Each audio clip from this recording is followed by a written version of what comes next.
Listen, your savings account is robbing you blind. But don't worry, I found out a way how to make my money work for me in my sleep, and I can help you do the exact same thing. Now, this isn't no get rich quick scheme. This isn't no pyramid scheme. This isn't something just trust me situation. This is legit, and this is something that your every average day person can implement in their lives, and they can really get to a bag. This isn't a short-term play. It's a long-term play. There's a promo going on right now, so you definitely want to jump on it before the price goes up because this is too valuable. The link is in the description, and hey, let's get our money up. Let's get back to the video.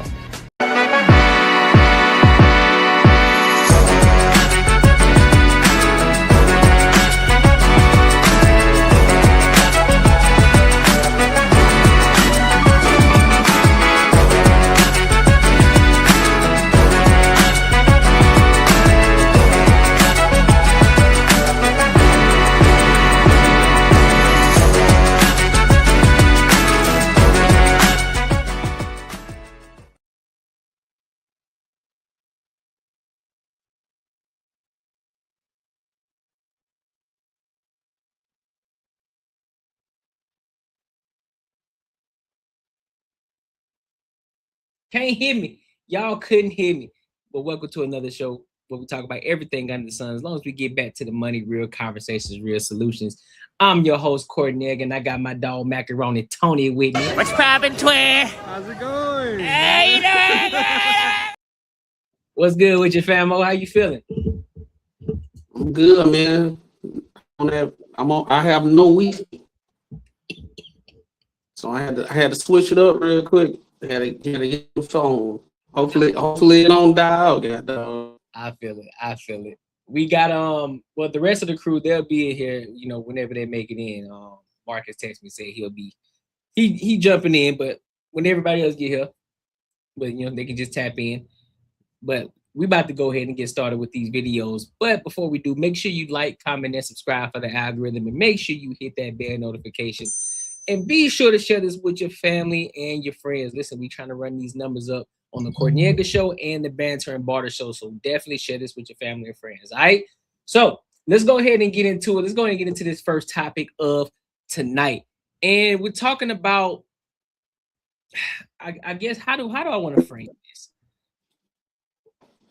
I'm just going to go based off of the caption. It says, after narrowly escaping death at the hands of a communist Minneapolis lynch mob, Jake Lane gives new details of how roaming mobs of 1,000s of zombie-like leftists viciously attack not only him, but anyone wearing an American flag. So we're going to dive into this video. This one is a little bit long. So, you know what I'm saying? We're going to try our best to dissect it a little bit. If there's anything you want me to pause it or where you want me to pause it at, Mac, just let me know. All right, so let's go ahead and get into it, bro. No, but I understand your want to try to kind of quell relations here in this understanding, but we're in an existential threat. White Christians are being replaced in our homelands. We have nowhere else to go. And the difference is, Alex, when you replace white Christians, you get a class of people that does not vote the same. They vote for big government, no Second Amendment, no First Amendment. That's the difference between us. All that. We have a voting class, white Christian men and white Christian women too. We vote for small government, pro-liberty. The reason why they want to replace us is to usher us into a tyrannical, more easily controllable mass of people I that has no identity and has no heritage. You're missing. You're arguing when there's no argument. I'm saying that Black Americans that have been here as long as white people, their ancestors statistically are voting for Trump 3 times what they were just 10 years ago. And that's a blessing. They understand they're being replaced as well. I was just mainly trying to get the phenomenon of Black Lives Matter was like a third Black. This is 95% white and Islamic. What do you think the shift is here? Well, I think that the woke mind virus, and, I look at some of these people's eyes, and one of my statements I always say is, how many COVID vaccines did you take? A lot of these people have been completely, it's like they've been uploaded with some, crazy hatred of white people. They have hatred. They want to see, I mean, literally at some of my protests here, there are white men standing in the back there like, replace us, literally screaming, replace us with black people, replace us with Muslims, replace us with South Americans. And so you have this woke mind virus that's actually self-effacing, it's self-eating, They have and Stockholm it's syndrome. deteriorating. They have Stockholm syndrome. They hate their heritage because they've been lied to about their heritage. We're conquerors. We are creators, inventors. We've done the most beautiful and biggest things in the world, It's and we should not simpler be than that. ashamed They're a of it. bunch of meth head, white trash, on government payroll, working with the Somalis. Almost all of them are on the take, running their own scams, and they just think they're on the winning team. That's why they're doing it. Yeah, well, they're not on the winning team. And when we come back to Minneapolis, because we're going back, we will not be dishonored and disgraced. The American Patriots, the Crusaders, will be showing up. We're working with all teams across the board. Anybody who stands for American values, Christian values, for white culture, white Western civilization, we need to take back and secure the area of Minneapolis from these absolute crazy leftist Antifa. They are disgracing one of America's greatest cities, and we need to take it back. What do you think about what Trump's doing over? So, what are y'all thoughts on this and what he's saying? I mean, bro, these white dudes, they've been saying shit like this since I don't know when, bro. Like, this ain't nothing to I mean, yeah, there's some crazy leftists and all that stuff going on right now, but like, I don't know. I think some people need to touch some grass, bro. Honestly, like, I ain't gonna lie, I really don't care. For real, bro. That's their issue. We just stay out of that at the end of the day. That's fair. Marcus, what you got, bro? Shit, my bad, bro. I didn't catch none at the end of that one. I was trying to get my mic working. Can you hear me? Yeah, I can hear you, bro. All right, cool. Yeah. I was trying to get this shit working. My bad. Yeah, I didn't even catch the beginning of it. So basically, he's just saying that they need to get back. They need to get back to the roots of white power, basically. White Christians, the conservative values of white Christians, and they need to get back to that. That's basically what he said in that shit. Shit, man. Yeah, I mean, I don't got very much to put on that one. Like your boy Macaroni said, I mean, white people, they've always been these little groups that still push that. Which I mean, hey, more power to them, man. Push it. Do what you gotta do. But I mean, we also know that it will never be back to where it was. I mean, I don't know if that's what he's talking about as far as like slavery type shit, to where there's control of other people, and that shit will never happen again. So as far as them getting their little groups and doing what the fuck they're doing, they can. But you know what I mean? Like, it's already been proven, bro. Like, if they're gonna come and try to do some like anything in groups, it just ain't gonna work out for them. As far as like if you're going like violent style, it just ain't gonna fucking work out. I mean, they can do the protests, these little protests they're doing and all this other shit. I mean, it ain't gonna really affect anything. So for me, yeah, it is what it is. Because it's the same cat. Was the video we were watching? Was that him at the protest where other black dude saved his ass? Yeah, that's him. Okay. He did what? He was at the protest. He was at the Minneapolis protest. What was going on there? Shit, they was on his ass. Yeah, he's about to get fucked up. And and so he's saying, and that's why he was saying that they're going back. They're going back over there to Minneapolis, and they're gonna try to right the ship, however that's gonna look. But we gonna see. Hey, was it the same dude that was talking about after that stabbing of Metcalf? Was this same dude who was out like making a whole bunch of noise about some shit? Not sure. I gotta look it up and see if that's him, because that is, man. Is he like running for some sort of like office or something? I don't think he is. All right, that's a different dude then. Rob, did you get a chance to check this video, Rob? Or he's still? Oh no, he's still doing what he's doing. I think he's wasting his time, bro. Like, I get it. That's how he feel, whatever. But I'm like, I don't know. I'm like, what's the point? Yeah, it's not going to amount to shit, really. I mean, if he's trying to make it, yeah, we get you, bro. What's good with you?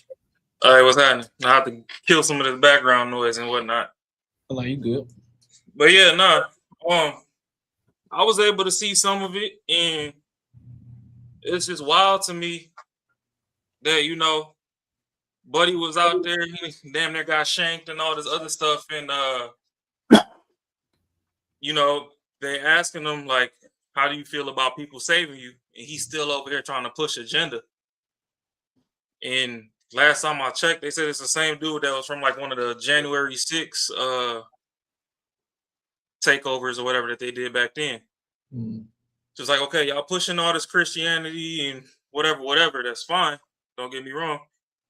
I grew up Christian. I'm glad Drewski did the little skit he did, because the church been looking goofy for a while now. So, I've been having to do stuff at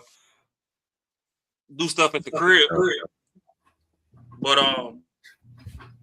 it's like, if you were out there and you actually pushing peace, why are we still trying to create division? Like, that's not even very Christian to you. So that's where some of these titles that people take on, it makes everybody else look goofy, because you out here saying like, oh, whatever the hell you trying to get, I get it. Like, we got illegals here, whoop-de-doo. Like, they're here. Not all of them are violent. Y'all won't let ICE do their thing, but you coming over there to protest. You got saved by some people that shouldn't even been there to begin with. It's just like you got these young kids on some goofy shit talking about, oh, we the new Black Panthers. How many kids y'all done fed? How many tutoring programs y'all done started? Oh, y'all just wanted an excuse to go post up with some motherfucking guns on camera and act like y'all just some fucking Power Rangers or something. So, no, the shit's fucking stupid. And it's kind of getting irritating. And, everybody get on the internet and talk about the climate right now, how, oh, Black people ain't showing up. Like, why should we show up? We're not the illegal ones. Whether we were indigenous to the land, we got brought over here by slave ships, whatever, we've been here. Birthright citizenship was for Black folk. And I mean, unless y'all know of a couple plantations that are still in existence now, when Trump said he getting rid of the birthright, that's for all the people that, because they leave a lot of things as blanket statements.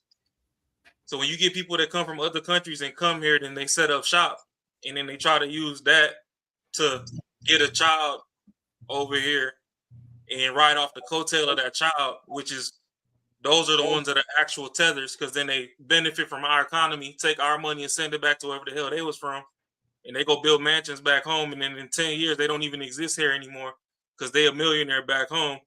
Those are the tethers. But even on the forefront, like I say all the time, everybody pro this, pro that, FBA this, whatever, until it's time to vote. Then the main people they vote in is fucking tethers. Y'all done voted a tether into fucking New York, Ugandan fucking POS. You had a tether running Doge because Elon from South Africa. Obeezy was a tether. His dad, Kenyan or whatever the hell it was. Y'all was just about to vote in fucking Kamala. That's a tether. So let's really make up our minds as to what we doing. As far as the protest stuff go, I'm glad we sitting home though, because this ain't our fight. We got other fish to fry. We got other things to worry about. And to be honest with you, it ain't even his fight either. Leave that shit to the federal government. Stay your ass out the way, dog. This is the shit that I'm always talking about as well. People who are putting themselves in the situation that ain't got shit to do with them, man. Let the federal government, let the ICE agents handle that shit. Everybody else get the fuck out the way. What up, Mimi? If you want to come up, I'll send you the link. I'll send you the link if you want to pull up.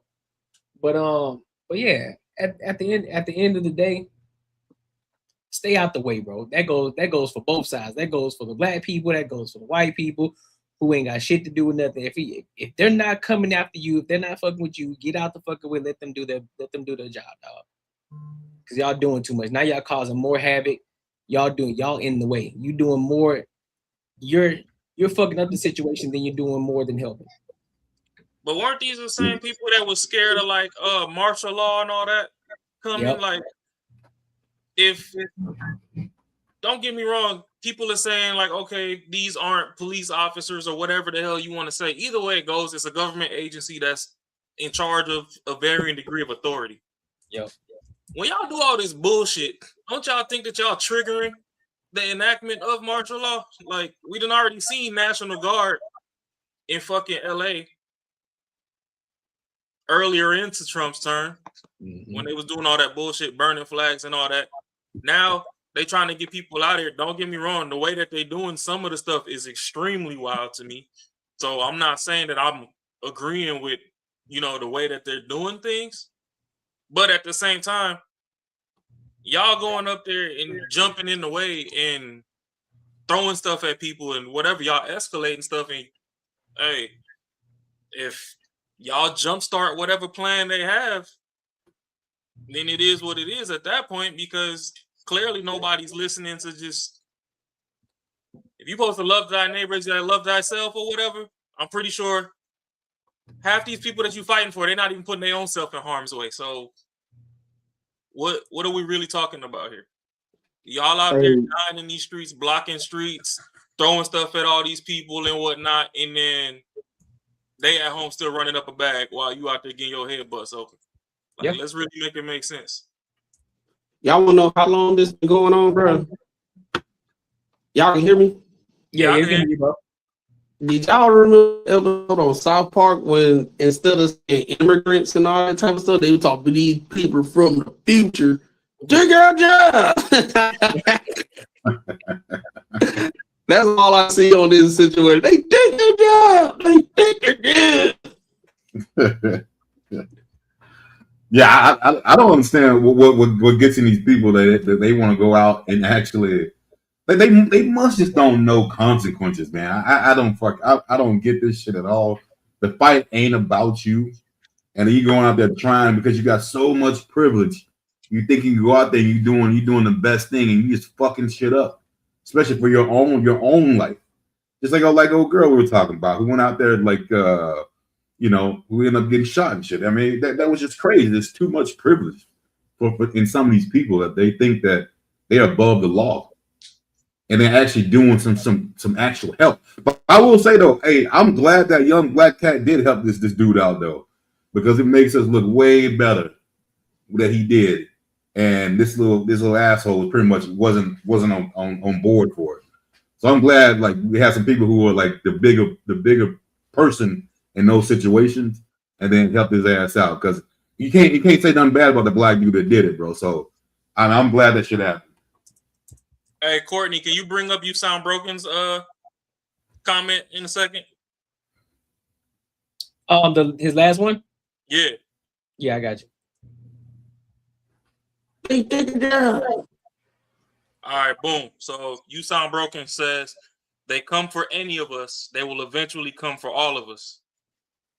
Though I agree with that statement, the problem is y'all motherfuckers was in the middle of this Drake and Kendrick beef the whole time, and everybody was bumping they not like us. Now that it's really folks that's not like us, y'all out here getting your head bust open for niggas that's not like us. When we are the ones out here that the shit is coming on, and then we start a civil war because we fighting for our shit, just like when it was North versus South and all the other shit in history. I bet. But right now, this ain't our fight. That's why you see even the black people's minding their business. We stocking up on our ammo and everything for when it do flip. Now, when it flip, the only thing y'all got over us is air combat, because y'all ain't finna come do it on land, because motherfuckers ain't going. But old girl, that got popped out in that damn Honda Pilot, she intentionally drove, went and blocked the road, was told to get the fuck out the way, didn't get out the way. Then when they was trying to snatch her out the car, she damn near was finna drive off and leave her shorty, and got popped at. I got into arguments behind this shit because I'm like, the bitch shouldn't have been in that predicament to begin with, and people arguing with me talking about, oh, Oh, that's not the point. Then what is the fucking point? I'm a hood baby. They had the jump out boys. We knew we seen a van that looked weird and it was creeping under fucking 30 miles an hour. It's liable to be some officers in there. When they jump out, anything moving getting hit. Hey, tell me this shit though. Tell me this shit. Crime scene, my nigga. If I see SWAT, I go the other way. I mean, nowadays, you know, you might want to get a little Instagram video or something. But even then, yo, I'm not in the middle. Hey, answer me this. Why someone see a thug that come down the street and try to hold him up with a gun? They respect that motherfucker more than they would if a cop came up. I have no idea. That's true. That's crazy, right? Motherfucker, a thug with someone you could actually fuck up, and you supposed to like talk shit to, won't say shit. But a cop who got authority to shoot your ass, if he thinks he's threatened, he's gonna go home. And the motherfuckers will talk so much shit and do whatever the fuck they want to. It's fucking crazy as fuck to me, man. Yeah, but it's like, okay, you know, even the cops, right? They got the whole serve and protect. All right, but we know now that, you know, there's probably 40% of the people that take that oath that are really serious with serving and protecting the community. You probably got another 20% buffer of, you know, they want to serve and protect, but they took the oath to be their brother's keeper. So, you know, they not going to instigate something happening, but if it happened, they taking their people's side. Then you got another 40% that they just head busters. And they was like, shit, this a job. They allow me some damn combat. They look at every day they clock in, they on the wish a nigga would type of time. So that makes the greater 60% of the department, which is more than half, fucked off. And that's another thing, you know, they come see us and we like, oh, fuck the police. And it's not really that, it's fuck everybody. I mean, I got friends as cops and stuff, but I tell them too, hey, when you got that uniform on, it's big fuck you, because I know if they do something to me, you taking their back before you take mine. And even if you take my back, you risking your job, your hands are tied. I understand that. But at the same time, hey, y'all act like it's y'all versus civilians instead of, you know, realizing that y'all are public servants to us. It's just like, fuck our little tax dollars. Just do us anyhow y'all want to do us, and we just got to deal with it. So that's where, you know, the generations of trauma have been passed down to where it's like, nah, it's big fuck y'all. But you don't think that? But you don't think that's bad though? I know it's generation that's been passed down, but you don't think it's a better way to think about that though? Yeah, I definitely don't think that way. I do. Okay. Because I've grown out of my background. I've grown out of my humble beginnings. Right. So I do, but at the same time, I don't close a blind eye to people that deal with the fact that, oh, you know, it's just like some of these immigrants that might get deported and stuff. Some of them might not ever want to come back because they was like, shit, these motherfuckers pulled me over and they said I just look Mexican. You know what I mean? And that might rub them away. So they're going through what pretty much right now, what a lot of these immigrants are going through is just literally televised history. If you paint all these people brown, this is what Negroes went through. And that's probably another reason why it's so easy for us to sit it out, because it's like, shit, we've been done told y'all. Yeah, so that's like, hey, XYZ. And everybody was like, no, that's not right. You're talking about the alphabet. We're trying to teach you numbers. And it's like, motherfucker, no, that's not it. So now that the shit's on TV, everybody's eating popcorn. Like, I told that bitch she shouldn't have been in the middle of the road. She'd have stayed ass on the sidewalk like we said. She'd have been here. It's more than Kim. It's more than Mexicans. That's illegal, shorty. I think that's what you're saying. She said only Mexicans are not illegal.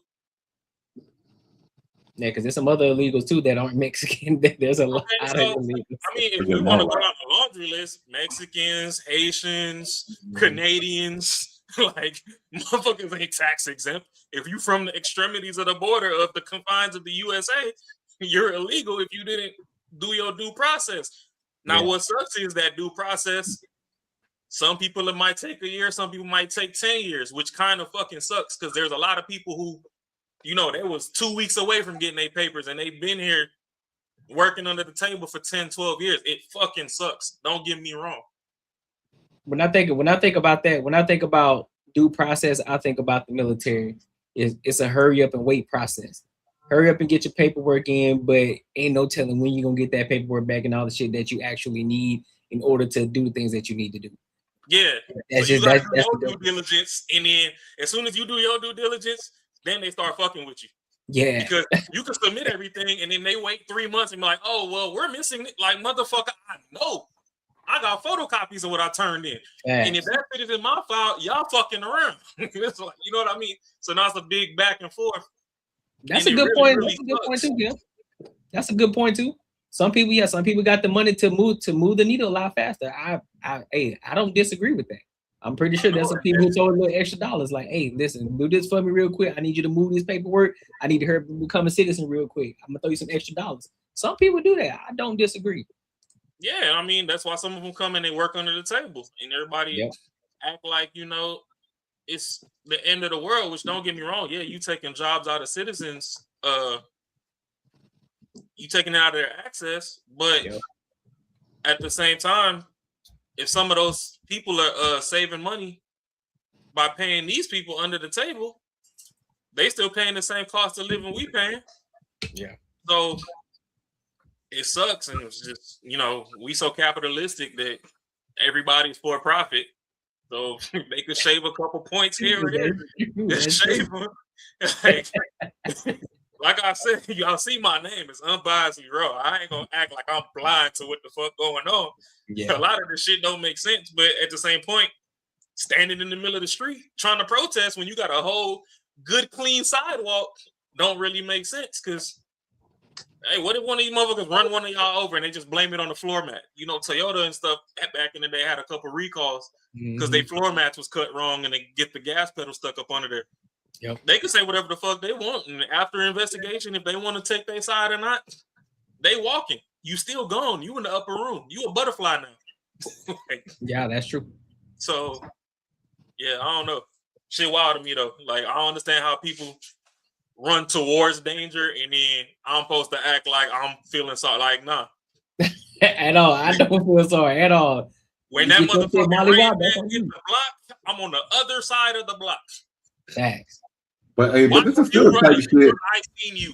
That's why I was running. Hey, but this is still shit that we be talking about our people too. That when they get pulled over by the cops, they get all fucking wild and shit. Same shit, really.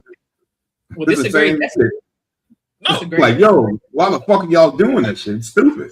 Like, this motherfucker got a license to kill you and go home. Like, why the fuck do you think like you gonna win this shit? You ain't gonna win it. Get your fucking license. Do what the fuck you gonna do and go the fuck home and be done with it. All this arguing back and forth ain't gonna do shit. We literally say shit all the time. A lot of time for some reason, like it's crazy. Like, so a lot of people get this shit. Like what they're doing right now, they like that's fucking stupid. Like what old girl did. But we'll definitely like get all back and like old boy who got pulled out of the car when he slammed his fucking door and was like, man, fuck you, it ain't raining. I'm like, come on, bro, what the fuck? You crazy, man. Give him your shit. Yeah, but like, all right. Even in that situation, I was taking his side, and you know, y'all took the higher road, but I was taking his side because, like I told y'all, I understand the trauma of having to deal. Like, every time you start your car, you're not expecting to get pulled up. But at the same time, when you done seen people walk the straight and narrow and the damn near fucking got to the hospital with a concussion and 13 stitches to get back out, and that was your straight A student off the block, ain't never got into nothing, was a full-on nerd and whatnot. Yeah, just like Kim just said, you can do everything that they say. So it's like, you know, now that I know that I got this interaction with you, it's already irritating because I know 9 times out of 10, even if I do everything that you want me to do, it's not gonna go the way I want it to go. So it's like, yo, why the fuck are you bothering me? So let me ask y'all a question. But that's where do y'all think that happens more often or less often? But it only seems that it happens often because it's televised and we see it on social media. Which part? The fact of when we see, you know, when we see situations that, you know, cops abuse authority or, you know, say they use too much force in the situation. Do y'all think that happens at the same rate as it doesn't happen, or do you think that it doesn't happen as much? It's just televised to make it seem as if it's always happening. I think in certain areas it happens a lot, but other areas it don't. I mean, I don't know. I couldn't count how many times I've been pulled over or anything of that nature. But I haven't. If we want to say 9 times out of 10, if they get disgruntled or something like that, it's usually that 1 out of 10. That's my experience. But I could imagine in certain areas where it's like a lot of crime or a lot of situations going on and all that type of stuff, I'm pretty sure it'll be more, but I don't think it's like 9 times out of 10. That's just me. I could be wrong, but I do think it's being televised more, and these one instances are going viral, and people seeing it consistently. And now it's like with the whole social media situation. Now, when people get pulled over by the police, they going ham. Because it's like, why y'all keep fucking with us and this, that, and the third, but it's actually not happening as much as it's really going on in real life. So this social media thing is getting people. I know my rights, and they don't know nothing. Like literally, I was seeing a cop. He was a black cop, and he was doing an interview, and they was like, "Who's the worst people to pull over?" And he was like, "I'm sorry, but it's us, white people." And he was like, and a lot of times it's women, and they be like, "Why you pull me over? Why you messing with me?" And he just point, and he was it was like, "Man, you don't have your seatbelt on. Can you put your seatbelt on?" Now you done escalated to something way where it needs to be, where it don't need to be, but you know what I'm saying? It was just a situation where he could have wrote you your ticket, you could have been on your way. It ain't gonna go your way. But it don't mean you getting drugged out the damn car. Just take your ticket, go to the what's the name. If the cop don't show up, a lot of times they throw that shit out.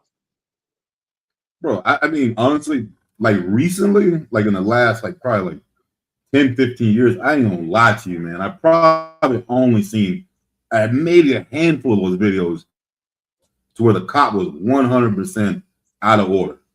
Like, I've seen some shit to where the other person has antagonized them, and they probably could have had more restraint. But at the end of the day, like I've always taught, hey, just shut the fuck up, do what they tell you to do, and then that's it. Don't matter if you want to do it or not. I've always been taught that, so that's how I look at it. But like, there's only instances I've seen that some shit has been real bad. It involved like elderly people. So like, and that's been some like I like to say like it's been a handful where. One dude dragged his old lady out the car, and I don't even know if he even asked her fucking question. But she didn't answer quick enough. He drug her ass out of the car, which was real fucked up. But it's only been like a handful. I think other shit, I think is other people just entitled. And that's the part I don't get when someone say they scared, they're resistant.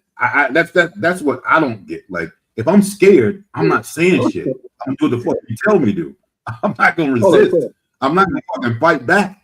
Like those two words just don't make no sense together. Scared and fight back just don't make sense, man. I don't know, bro. Hold on, Kimmy. You said, Kimmy said a cop approached me a few months ago asking me, "Am I missing?" Like, sir, do I look missing? I mean, he's asking because, like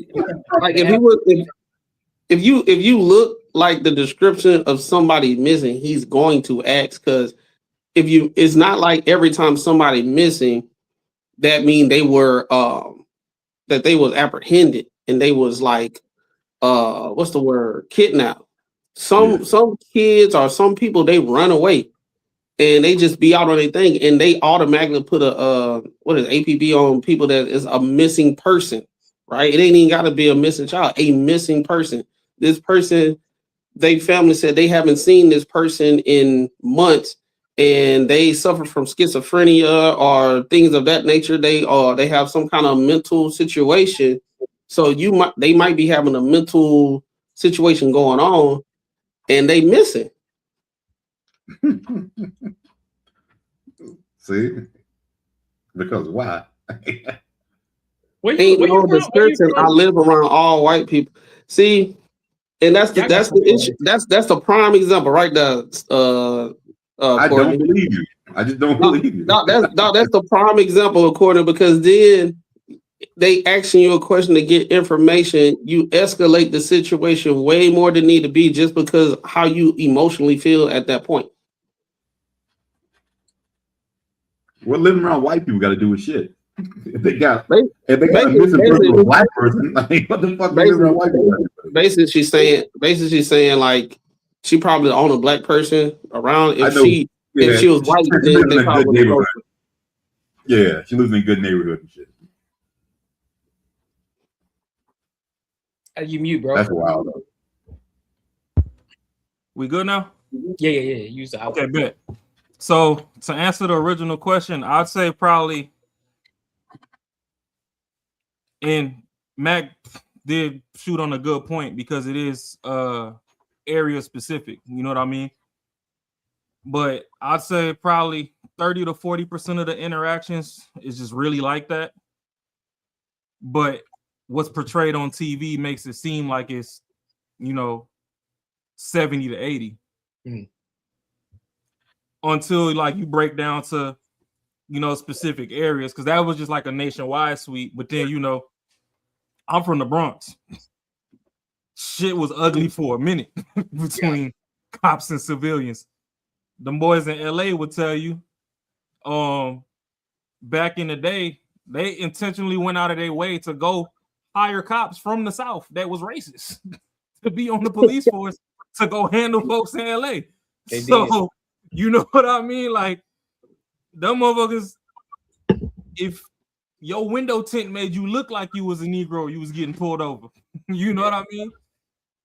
And you might not have even been that. So that's where it's kind of like, okay, yeah, it just depends on the area.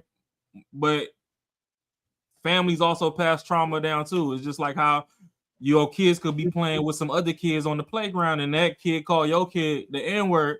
And you're like, bro, you're 4. What do you know about that? Oh yeah, that's definitely learned. They heard that plenty of times somewhere. Yeah, so it's also a learned thing because for our safety growing up, I'm sure after slavery they told you, oh hey, if those people were slave catchers, anytime you see them, just run. Yeah. Now you see them, you run. They asking why are you running, and you like, bro, honestly, I ain't got no answers to why I'm running. The fact of the matter is, you got a badge from my neck of the woods. You ain't trustworthy, so I took off. Oh, well, we were looking for a suspect and you kind of, I don't fit no description, boss. Like, I'm minding my goddamn business. I seen you. You look like you moving suspicious. I got ghosts. In like a lot of those situations too, you know what I mean? So it's there's no like straight line down the middle. There's a lot of factors playing into it. But I will say that mainstream media too does have things fucked off. I mean, they could talk about the whole Lake and Riley and all that, but you had I think her name was like Dakara Thompson or something, the black chick. We ain't see nobody speaking on her. I mean, we could probably bring that up on one of our streams, but we ain't see nobody speaking on it. It's like 3-4 black people, or I should say ethnic people, that I know of right now that they done got sent to the upper room by the people that were trying to get out of here. Nobody's really speaking on it, but let it be a blue eyes white dragon or some Yu-Gi-Oh shit, and the whole world is in the uproar. Nobody care about red eyes black dragon. It's just the blue eyes white. So, hey. All right. Well, any final thoughts on this one before we move on to the next topic? Just mind your business, stay out the street, and protect your people on your block. Stop crossing state lines and stuff to get in other people's business. If you got an illegal next to you and you know that she sell the best tamales every Christmas and you don't want to miss out on tamales, hey, go hide till in the basement. That's between you and God. But they know that this man that caught a body, let them get him up out of here. Hey, touch grass, mind your business, get a damn job. Facts. I think people got too much time on their hands these days, bro. They be fighting for shit that ain't even their business, bro. That is facts. Oh, word? Well, shoot. Well, let us know when it go live. Then we might be able to touch base on it. But yeah, I don't do none of that dick sucking shit, man. Oh, I just did my thumbnail, so after this stream, I should be dropping part 1 of my review. Yeah, let's go. But listen, make sure you like, comment, and subscribe for the algorithm, and make sure you hit the bell notification. Now, this first topic is a great topic for us to easily segue into this next topic. And let's talk about this new version of the Black Panther Party. This new version of the Black Panther Party. They out here in Missouri talking about they gonna stand up for black and brown. They don't care about ICE agents. They ready to get at them. You hear me? Hey, you already know what it is. Hey, make sure you tap into the Patreon too. Listen, we doing things over here. We doing things. We all about money. We have conversations. We talk about culture. We talk about sports. We talk about everything, but we tie it back to the money. And Mimi herself, she saw the ebook. She took it, and then now she's applying it. So shout out to you, Mimi. I appreciate you. What's back? It's in the so it's a remember I was telling you about it's an ETF. It's an ETF that you can invest in, so you can have your money into your brokerage account. Yeah.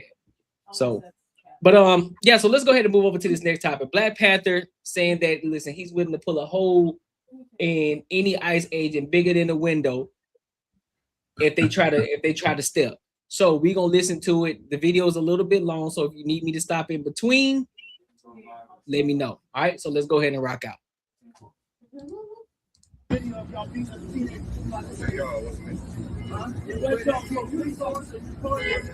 part of that. It was y'all. You don't like to be labeled in with slave catchers. You shouldn't have taken their whole sellout. You are a sellout. You wearing this. You are a sellout. You ain't protected. You got to do whatever they tell you to, including hurt your people. Because you're walking up to me and I don't like you and I don't trust you and I don't got no conversation with you. So unless you're investigating the crime, leave me the alone. I don't care. I got a gun license right here. This is legal. Philadelphia Crime Code 6108. Move your car out of people's way and get the out of my face. Thank you, officer. Have a good day. You have a bad one. Sell out. You smiling for a sellout? Do you know where you came from? Slave catchers hired you to help catch their property, which was us. Slave catcher controls the origin of that bag. Okay. Out of here. Go where you're needed. We don't need your help. Get out the street. Like your supervisor said, get out the street. Get out the street. Go with him. Go with him. Get out the street. You blocking traffic. Get out the street.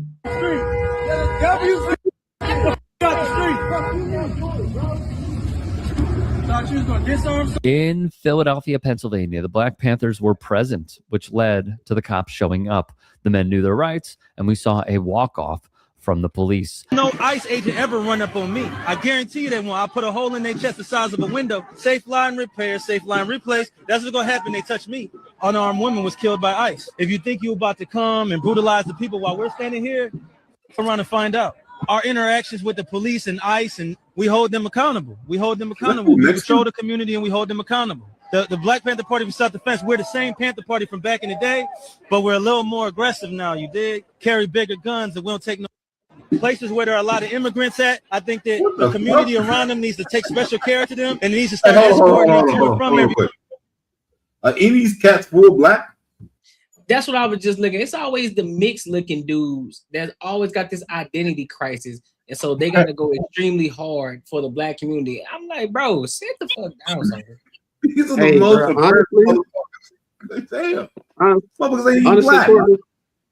honestly, Courtney, I ain't trying to listen to no Black Panther member unless he say jive turkey and some shit. Or I like those Black Panther. Hey, jive turkey, or sucker. I need to hear all that. All this what he got going on. Safe life, little parents. And you go, man, shit. No, I want to hear them call people crackers and turkeys. Bro, I'm dark skinned. I think I'm too light to be in the Black Panther. God damn. These motherfuckers over here. like a quarter black. All I'm saying is, where is this energy for the niggas in the hood that's fucking up the community? You got all the smoke for federal agents. You got all the smoke for the police officers. That's cool. Hey, do your thing. If you feel empowered because you lacking in your identity and who you truly are, because you choose not to address that white side of you, you know what I'm saying? Because you partially that. From what it looks like, like you partially that. You might be full black. I don't know, but you look like you mixed. Where's this busy? Something, bro. Like, but where's this energy at for the cats in the hood though? All these niggas always talking tough to police officers because they know police officers, they gotta go by code, they gotta go by books, so they can't do nothing unless you're doing something. So if they just sit, which is why they got back in the vehicle and drove the fuck off. So where this shit at? You ain't gonna talk this shit to niggas in the hood, because guess what? If you standing there with guns and you talking tough like that, guess what is up? It's up. It's gonna be just like Eddie Murphy. It's gonna be just like Richard Pryor on Harlem Nights. You got guns, they got guns. Everybody's shooting everybody. I mean, shit, they gun look my size. Right, you feel me? So when I was on some YN type shit, that shit look my size. Let me see that. I like that gun. I'm gonna take that shit. Yeah. Like, let me hold that for a second. All right, now I'm gonna need you to run off. Did you see that video way back? It was like a couple years ago. Some dude was into it. I think was it a white dude or a light-skinned dude? I don't know. These two dudes was into it, and one dude had a gun. They were supposed to fight. He had a gun. He was like, "Oh, what you finna do with that?" He's like, "Matter of fact, let me see that real quick." And then the dummy gave the dude the gun, and Buddy was like, "All right, now go ahead, get up out my fucking face." Bro, dude was standing there trying to plead his case to get it back. Yeah, I did see that, dog. I'm like, bro, you got to be the dumbest. I'm like, at least take the mad guy, take the shit out if it's loaded. That boy ain't take Nathan out. I was like, cool, survival instinct on zero.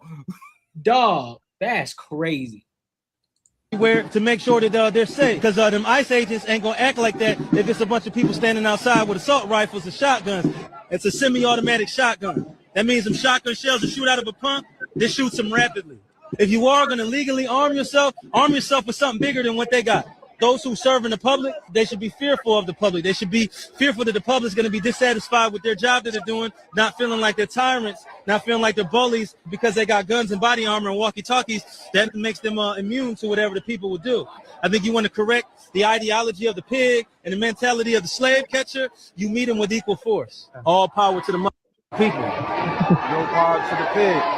Not only that, they were seen at the anti-ICE protests. Now, there will be many libs upset at this. I was raised to believe that the KKK and the Black Panther Party were equal and opposite entities. And it wasn't until I watched Forrest Gump that I had exposure to what the Black... Who's Uncle Auntie on the screen? Why they got this pretty boy up on this motherfucking screen, bro? What the fuck we got going on, man? I'm gonna let it rock. Black Panther Party might actually be. This is obviously a result of me being a white kid raised in Texas. I literally thought that like Huey Newton was like akin to like the Grand Wizard of the Triple K. Like the benevolent government, took out this threat that was, causing black supremacy. I mean, I'm a young kid. I don't understand that black supremacy doesn't exist, and I'm white and I'm being told to be scared of these people. This is a condition that you're conditioned to in conservative America. It's the early 2000s. They're this malevolent evil akin to the biggest terror cells in the world. Meanwhile, they're feeding thousands of children in every major American city. Meanwhile, they're this engine of a black renaissance in America being combated by the CIA. Then I watched Forrest Gump and I'm a kid and I'm like, if this is an accurate depiction, I mean, at worst, they're like a little rough around the edges. This seems okay to me. Like, I don't know. Mind you, that movie doesn't even do like an incredible job at like illustrating the Black Panther Party either, but it was enough to make me think about it and start to learn about it, and the rest is history. But it's crazy. But one dude gives the tea on the propaganda we all took in. and how so many liken the Panthers to extremist movements. Yeah.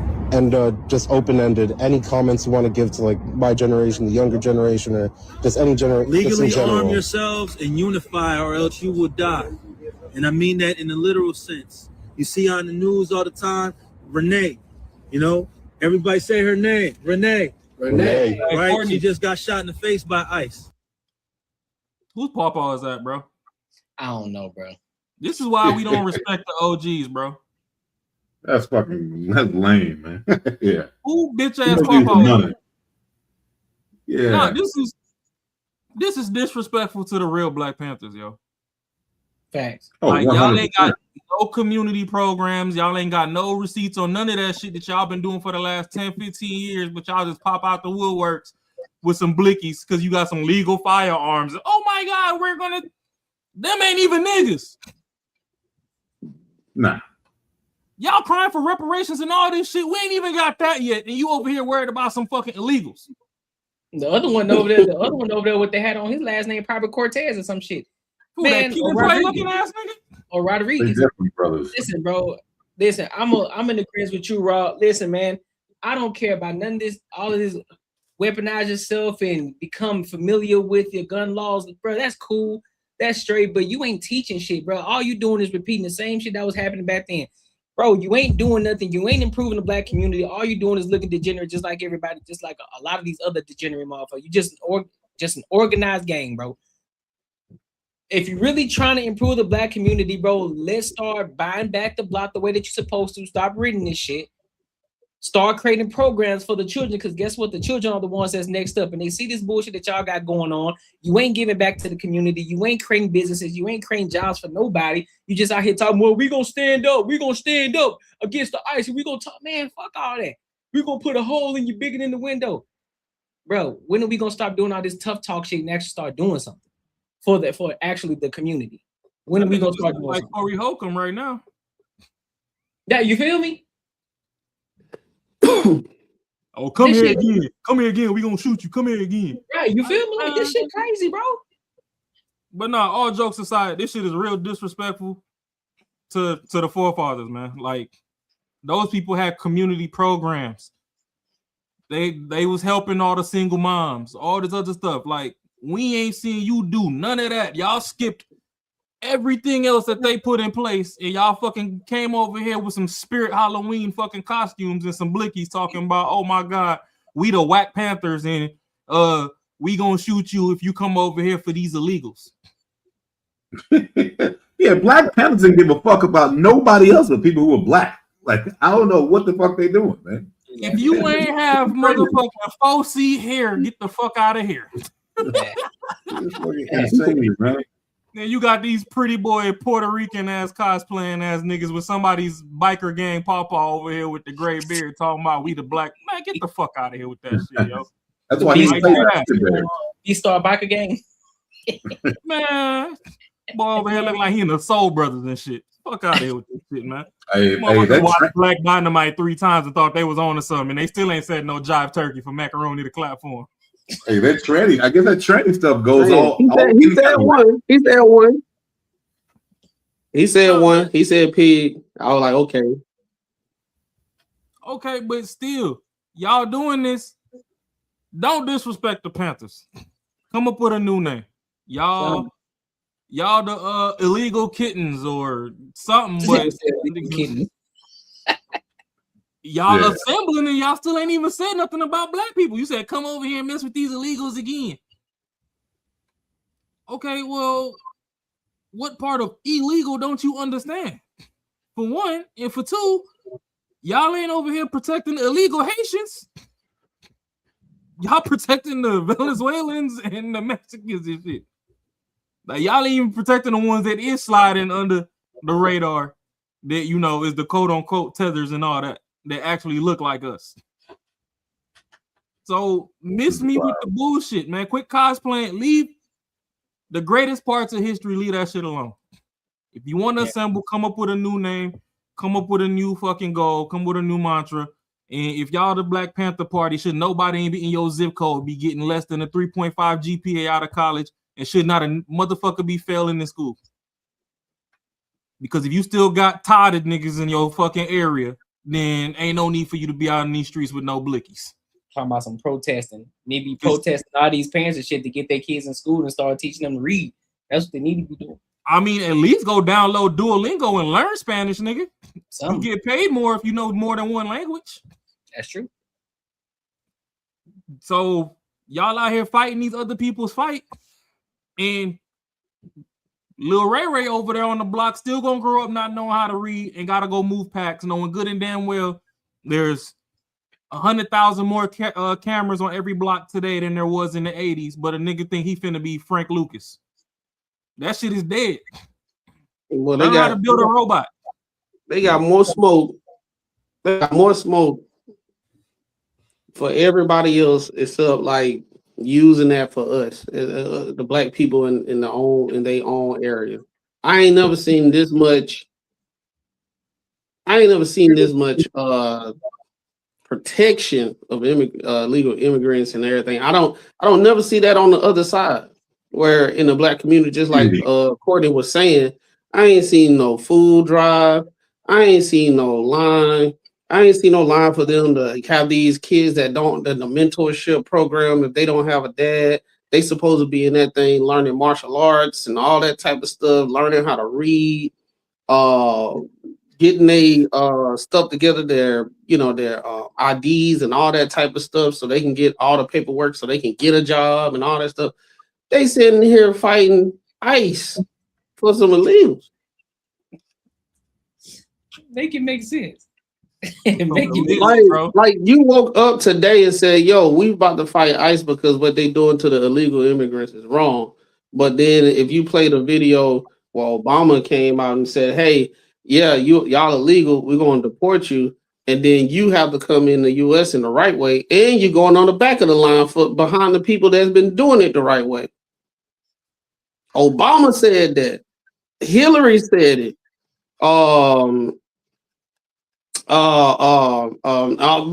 Republicans and Democrats, both of them at one point, that was something mutually they agreed upon. Yeah. But now, because the media, like I hear a lot of people say, "Oh, well, when Obama was doing it, he did it the right way. They wasn't killing innocent people. They wasn't locking them up and splitting families and all that stuff." But the dynamic is different because everybody don't like Trump. So they got the media that's driving the divide. That's the reason why you didn't see that stuff back in there. I literally saw a video, somebody on TikTok, something like that, about the coverage of ICE agents back when Obama was there. They literally had cameramen going with the cops on raids to get to illegals and get them out of there. But now because Trump bad, Orange Man bad, right? Now they got with the media and everything, they're actually fueling the fire. That's the reason why they getting in ICE way to do what they got to do, which they've been doing for years and years. You remember I said that the other day, Courtney? I said this been going on. Yep. ICE been in place over 2 decades. Facts. So you mean tell me you woke up this morning, instead of trying to get to the bag, go make some money, better your situation? Most Americans don't have $200 to $500 in their savings. You mean tell me you went to go to buy a rifle to post up the battle ICE? First of all, he got that posted up. I don't see no extra magazines, no extra ammo on his person. The minute you got to reload, you smoked. Done for. You talking about get guns bigger than them? It ain't always the biggest gun. The most lethal thing in the United States of America is a 22. Like it ain't what you shoot, it ain't what you shoot, it's who you shoot. Like I know we be talking about blue tip 5.56s and 7.62s and shit in our music, and Lil Reese got to do some research after he done got popped in the neck and shit with some big shit. But the most lethal shit, literally close range combat, is a 22. That shit is sending people to the Lord faster than you can get a damn license from the DMV. Bro, this dude about to go to jail, bro. He literally on camera. Facial recognition. We gotta take out like black prisons back in the day when it's the 60s and 70s and shit. He literally said he was gonna blow a hole in a federal agent chest. You about to go to jail. His entire bloodline is now fucked. The whole family, from granny down to the nigga that was born last night, all their phones is tapped now. It's over with. No, you got whole facial. He done did multiple videos. If GTA drops tomorrow and he talk about shooting the feds on GTA, they coming to arrest his ass. It's over with. 5 stars, Kev. I think it's dropping thunder or something. You did bring up the Obamas, and I don't know. We could cover it on here. Courtney could cover it. I gotta go find the clip. But Michelle up there on her podcast acting like she got Alzheimer's. She acting like we didn't have a little bit of coverage of people in cages and kids going missing, 300,000 kids and all that. She acting like she got Alzheimer's. So it ain't just a civilian. Like your husband was out here with ICE being the porter in chief, and you acting as if that boy DTZ is doing worse. Facts. It's just that boy said DT. It's just where they choose to point the camera at the time. Like, don't throw a rock and hide your hand. We seen the ripple in the water. We know somebody threw something. Yeah, that boy DTZ, man, he from New York. That's a hood nigga. We already know. I forgot what I was telling the other day. I said, man, y'all don't realize Trump and 50 Cent, they just alike. They petty as hell, bro. They just alike. I told you I'm the third person on that triangle. I done told you that. I'm telling you, bro, just alike, bro. They don't understand it. The only thing is Trump, he just political with it. He just political. It don't get pettier. Everybody, I don't like the way he do shit. He talk too much, man. That's him. That's his personality. He was doing that before he was became a politician. Before he became y'all don't let a celebrity get in the White House. He's a celebrity. He's used to talking. Facts. He used to be in the big dog anyway. So it is what it is. He 30, 40 years in front of cameras and shit. All he know how to do is be a personality. So the first go around, y'all banned him off Twitter. He created his own platform. Elon bought Twitter on some power move shit. Granted him his access back on Twitter. He still got his platform. So he like, fuck it, I'm gonna post my shit on both. And he's still up there like I'm big dog. What's happening? Still talking shit. Yes, sir. I wonder who bought them. I wonder who bought them gold shoes that he was selling. Them bitches sold out so quick. Ain't no telling. Yeah, they sold out. Oh, buddy, I'm gonna tell you. I ain't even see him for resale. Just saw. Oh, buddy, that we just saw the dude talking about white. We got to take our white heritage back and all that stuff. I guarantee he got a pair. Probably grabbed them a pair. Like, yeah, let's get it. Man, that boy ain't get shit. Some of these, hey, this come back into the dick and pussy conversation. Some of these motherfuckers need some head. That's true. They need to find a bitch and just go ahead and see what that sweet middle be like. Cause ain't no way some of these people so stupid. You gonna go to the Proud Boys Mart? Huh? What? Oh shit, I ain't going to that shit. Man, after he gets some, I'm like, man, I'm gonna leave it to them, dog. I don't know. I was tripping before I met you. In order for you to be proud of any movement, the prerequisite should be like you at least got 15 bodies under your belt. If y'all just gonna be degenerate in the streets, at least say you was degenerate at home. At least. Shit. Yeah, I mean, out here being stupid for free, ain't even fucking felt the ass yet. Like, get out of here. Any final thoughts on this Black Panther shit, bro? Yeah, leave history alone. Quit disrespecting the OGs. This shit is real disrespectful. Like, don't let them motherfuckers from LA fly out there. Well, actually, no. Where's Black Panthers? That was Oakland, ain't it? That was like NorCal? Yeah, don't let them motherfuckers. Don't let the Bay ride on you. The Bay wild. Hey, yeah, the Bay, yeah, them boys go crazy over there. Hey. Don't let them take a trip. So it is what it is. Let the motherfuckers cosplay. But when real violence hit your front door, don't start crying because we clapping for them, not you. Because you already know they got him now. They didn't tag his ass already. So you know what's gonna happen. It's gonna happen. You gonna find a couple months. He gonna be getting locked up. He gonna get locked up or something. Come on, man. Somebody pawpaw seen that shit and fell off his rocker. Mm-hmm. That boy over there with the walker and shit and seen. These little motherfuckers think we was playing games. Making fun of the Black Panthers. My knee still ain't straight. I'm on my 5th surgery. I can't wait. You know what? Wait till nephew get out the pen. I'm gonna send him over there. All right, keep playing. Stupid. Listen, man, make sure y'all like, comment, and subscribe for the algorithm, and make sure y'all hit the bell notification. And make sure you share this with your family and friends too. Make sure you share this live. Got to get more people over here to run these numbers up, all right? So let's go to this next topic. Let's talk about Corey Holcomb and Anton Daniels. Uh-oh. So for everybody who already know the whole debacle between Corey Holcomb and Anton Daniels, or everybody, there's different people on two sides of the fence. They say they got their narratives about what happened, you know, back end shit and what they saw. So Anton Daniels, he showed up on Philosophical's page, on Philosophical's live stream.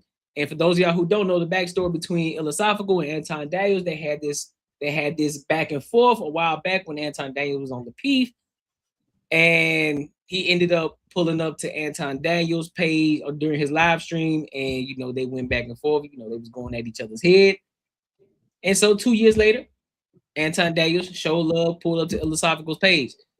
So now we are here, and Anton is going to give pretty much his point of view of everything that's happening. But here's the key. There's some niggas on this panel that's going to make you say, dog, what the fuck is going on? So that's all I'm going to say about it. I'm going to play the video, and then we'll give our thoughts. Again, if there's a point where you want me to stop, because this is going to be a little longer, if there's a point you want me to stop, let me know. All right? So let's rock out. And parents may have experienced some of the things that occurred still affect the generations that are coming forward today and previously.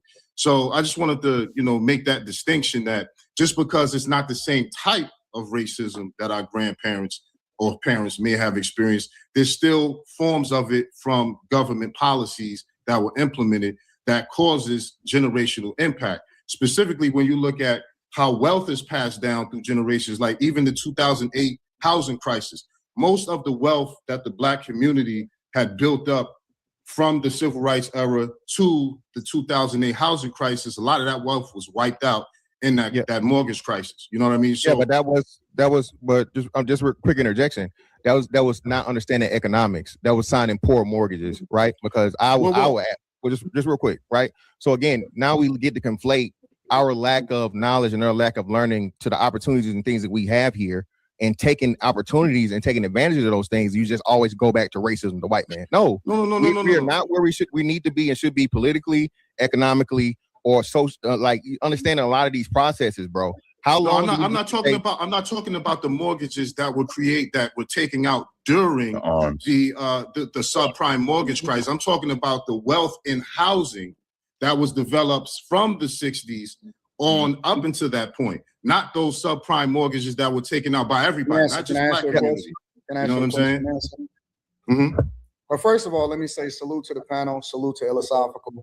I know we had our differences in the past, but yes, we did. I respect. And I'm gonna say this before we get started. My issue with you, bro, is not success. It's not the fact that you have subscribers. Get your money. My issue is you come off as someone who's trying to talk to Black men, but at the same time, or talk to Black people or respond to Black culture, but at the same time you shit on Black culture, but you still try to carry the aesthetic that you know that's going to attract the same demographic that you're really trying to reprimand. If that's how it come off to me. Like I heard, like when we was on the panel, the thing that stood out to me the most, beside this, because I reached out to you after that, but you never responded. So I don't remember you reaching out to me after. I did. I sent you an email and you never responded. And I said, I get thousands of emails every. I bet. I'm not putting you on the spot, but you responded to the first one, but you never responded to the second one because he was like, we could talk, we could work it out. And I said, but I want to have a conversation first. And I never got a response. But that's neither here nor there. But I'm saying this: when you get on these shows, the main thing that stood out to me that day when I called up on your show, you said, "Fuck Malcolm X, bro." And it wasn't even about. I was of course offended that you said that, but my issue is nobody else was. And I think that you saying stuff like that and people not responding and having no smoke, and all they could see is the fact that I cut this man off, but they had no smoke or no issues for you saying that, to me was bothering me. And to me, I'm seeing a trend of people just feeling like just shitting on black people all together is something we need to do. Like, we can call out the bad elements without throwing out the baby with the bathwater. Because you say fuck black culture, you say that, but then when you go live, you got black culture aesthetics all around you, bro. Like, you got Chronic behind you. That's a black street nigga album, for lack of a better term. You got this one, you got that one. So it's like you're trying to appeal to the aesthetic of black people, but then at the same time you want to smack them down. It's like, I think you're sending mixed messages, and I feel like somebody that has your influence can do better than that. But that's my opinion, and that's what I want to talk. All right, so I want to address this little piece right here. Shout out to Philosophical, but on this little point right here,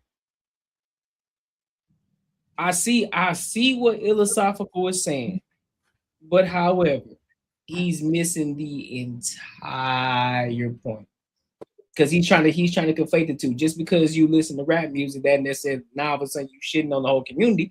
No, take the meat, pause, and spit out the bones. Hey. Take the meat and spit out. You hear what you're saying out loud, bro? And so that's take the meat and spit out the bones, bro.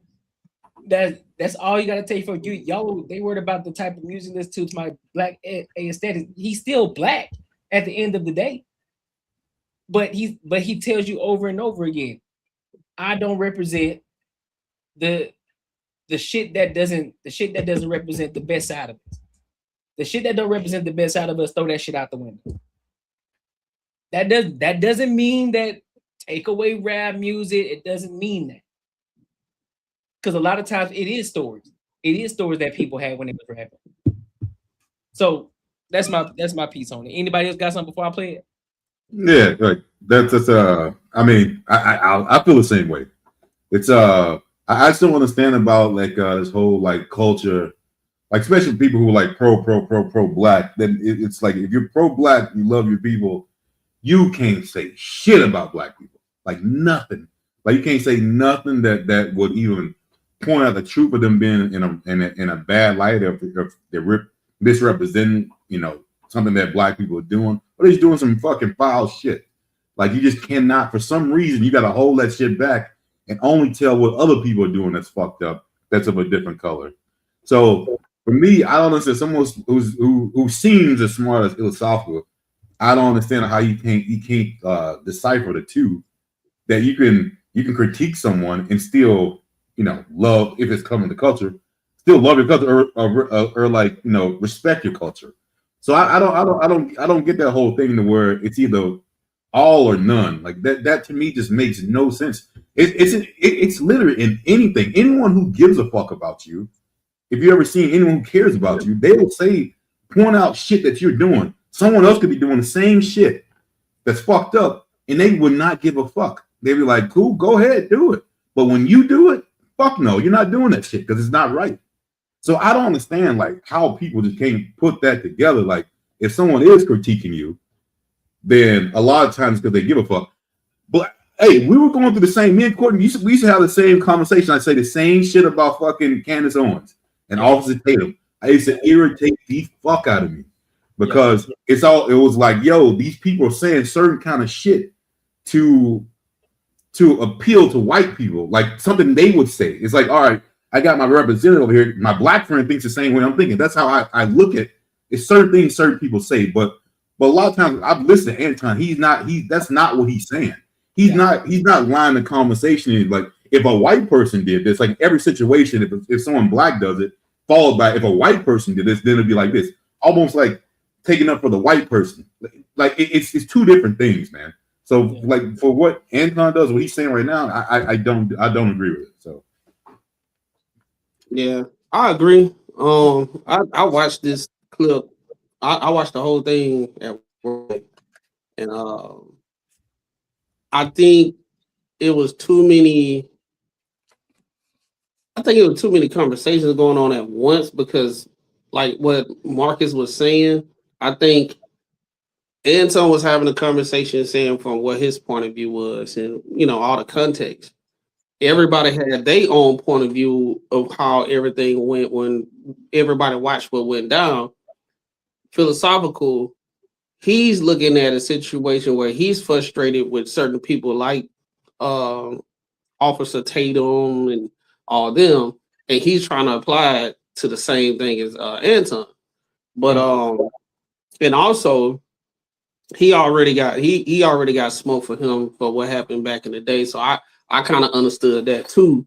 And I think oftentimes that what happened when a lot of people, when us as black people, we point out the degeneracy in the black community. If you call it out, then you trying to be white. Are you a coon? Are you trying to do this? It's like, no. Some people like, you know, Candace Owen, you know, I think some we have to call out the shit. And I think the issue is when somebody start calling out the shit that everybody is thinking anyway, it sounds good in the conversation to be blackly black woke, but when we seeing the shit in real practice where you eating somewhere at a nice restaurant and you got a group of girls over here twerking, we were like, yo, that's crazy, right? Have some decorum. Or we at the grocery store. These dudes, they walking with their pants hanging out, like hanging down, like pull your pants up. Like we seeing all this stuff in practice, and people want to say something, but when we have conversations, now it's like none of that shit exists, and we just being coons and we trying to appease white folks and all this stuff. I don't understand this thought process. Anytime black people say something about black people, we got to introduce white people. Every single time.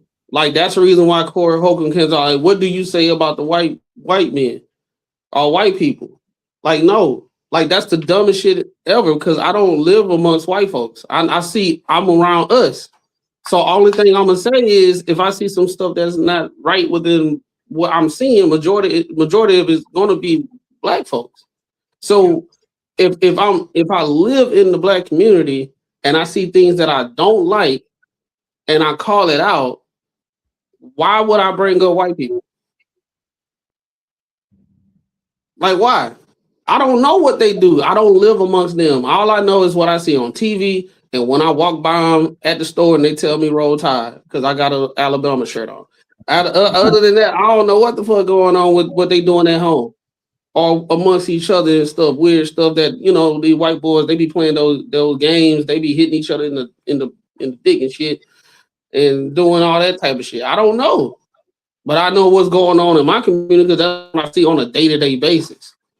This infatuation with white people or how they move, anytime black people are calling out black people, that shit need to stop.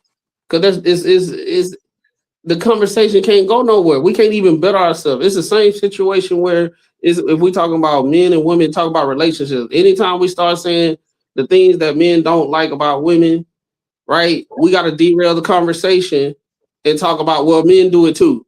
And now we're talking about all the time that men do it. So now it's like, okay, let's talk about the black community. Let's stay right here. We ain't got to talk about white people. But people want to introduce the white people in it every single time. And an interesting thing about this is we sit here and talk about all the stuff that people have done to us in the past. We know better. Now that we know better, why are we not doing better? We're just saying the reason why we are the way we are, and it's white people's fault. Okay, so now you know the reason why. Why are you not doing anything to change it? Yep. It'd be different if it was like we don't understand everything that's going on in the history and everything. Now we do, because we have a whole conversation about the history of how white people, what they did to us. So now we know why are we still doing the degenerate shit. And that's why I hate about this conversation, because they gonna do that shit. They gonna keep bringing, and hey, the dudes at the bottom, they so ignorant, bro. Oh yeah, we gonna get that. Yeah, Oh, yeah, world class of Picasso and love, bro. They so ignorant. It's to the point where we're like, oh shit, this is what the women be talking about. Cause we be sitting here having a conversation, all this stuff, they talking. The what the women when they be saying stuff. They talk about these dudes at the bottom. Yeah, hell yeah, we really get there. What Mimi was talking about about all these dudes be online and they be saying all this shit and they probably ain't doing nothing and stuff. That's them. That's them at the bottom. Talk about today. The floor is yours. You can respond. Well, first of all, I wanted to say respect to the platform, and the reason that I'm coming up here is because I support all creators, regardless of whether I agree with them or not. Right? So we already have. I could disagree with you, but it doesn't mean that I don't want you to win. Right? So let me start there by saying respect to the platform, and that's why I'm here. The second thing is to answer you directly. I do think that you need to throw the culture away, because what I define as the culture, because I think it's a difference between Black people and Black culture, right?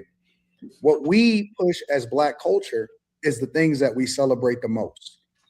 And definitively, most of the time, that is the worst things for us. We pedestalize, we celebrate it, we don't want to call it out, but then when somebody finally says something about it, then they become the big bad wolf. And so I don't celebrate the majority of what we as a culture like to champion is best for us. It has destroyed our households. It has destroyed our communities. And it's 10 times worse than it's ever been at any point in history. So I stand on that. I haven't changed up on that at all. I think I agree with that too. I believe that it needs to be a completely different culture, right? We celebrate jail culture, and then we down people that actually go to school every day, and we call them lames. But Anton, we push the worst things for ourselves, but then at the same time, you know how many people wanted to see me lose at Corey's platform? You know how many people wanted to see me lose? But why, Anton? Why they want to see you lose? Because I represent something that they are not used to seeing winning. But that's not true, Anton. That's not why everybody wants. That's maybe by some of them do it, but everybody didn't want to see you lose because of that, bro. That's why most people do it. If I was up here talking about some of the worst stuff ever, like we always do in our culture, I would be cool. Anton, this but because I stand 10 toes down, you know what culture is. This is why I'm disagree with Anton, because I go through the same thing. I go through the same thing. Everybody in this space, I just got into it with Fatty because he was saying, you need to leave this space because you want to be righteous and all that. Because I be on panels talking about real shit. I be having interviews talking about stuff that's not messy. And I don't get that support when I do that. So I don't do that. Well, I literally was laughed at by people in this space. Yourself better. You need to learn how to market yourself better. That has nothing to do with. No, I'm not talking about. I'm not even talking about, bro. I ain't even talking about numbers. I'm just talking about. He missed out. I'm sorry. I know they're getting into it, but he missed the opportunity right there. He missed the opportunity to shift the entire conversation where he was going like, listen, bro, it ain't the fact of what you're talking about. You just got to market yourself more effectively. But I get it. But I understand what Philosophical is saying. I hear you. But sometimes, yeah, you want to have real conversations just like we do over here at the Bad to Barter Show. You know, we try to bring the real conversations, but we got to bring the entertainment too. But in some cases, you got to also I don't care what nobody says. Nobody is starting a YouTube platform just to be on this bitch talking. You here to make money. I don't care what nobody says. They can play that whole morale game. Oh, I'm not here for it. I'm just here as a hobbyist. Bruh, you got on here because you were hoping that people are gonna start listening to you. You hoping people are gonna follow you, and eventually it was gonna lead to some money. I don't care what nobody says. I don't care. Now if you're thinking if it's gonna make you a multi-millionaire, or if you're focusing on like, oh, I'm trying to be a multi-millionaire, cool. If you just say, look, I just want to make a few extra dollars a month, I understand, but you're still here to make money at the end of the day. So yeah, I mean, but even by that, even if you were saying you want to talk real shit, he might just need looking inside himself, because maybe the shit he's talking about just ain't real, or you know what I mean? Just like ask your brother. That's what he talks about, real shit. He became real popular real quick. He ain't talking about no other crazy bullshit. He ain't doing no messy shit. He's talking real, like, deep shit because he knows how to do it. So if he might be look at that too, it's like the shit he thinks he's talking about, he might just not be doing it right, or it might be the wrong audience. So that definitely can't be it. Anybody else before I play it again? Nah, I'll let it rock a little bit. All right. People rather see arguments than information. Now, if you want to say, hey, it's a better way to prevent your information, I'm always open to a suggestion. But what I'm saying is I've been on panels with just all men, bro, and they laughed at me because I said things like, they said, what's your solution, Illa? I said, I think the children is the solution. I think the children is a viable solution because we can't fix old dogs, but we can re-engineer. And I agree with that. But it's the thing. This space laughed at me. I was on panels with dudes and I was bringing out books about history, about culture. The And difference niggas between really you and me is that I don't give a fuck about what people think about me. No, I'm just giving you an example of how the right that I don't give a fuck me. That's why I do what I do. But no, I'm just giving you an example of that right that you have. I have that right as well. But that doesn't excuse, that doesn't mean I'm not going to still speak to these people with love. Like it's still some love and empathy in me trying to relate to people because everybody is not what we see on the computer. Everybody's not what we see on the street. These people still got children, aunts and uncles and nieces and nephews. So I don't just speak the message that just go ahead. Some people's lineage need to die off. I don't need to support and rock out with people just because you're black. There's some people that are so degenerate and so bad for what it is that we stand for. And let's be clear. We're the only culture that forces all of us to support all of the bullshit, regardless of what everybody does. All white people don't fuck with white people. Asian people don't fuck with Asian people. They outcast them to certain cities.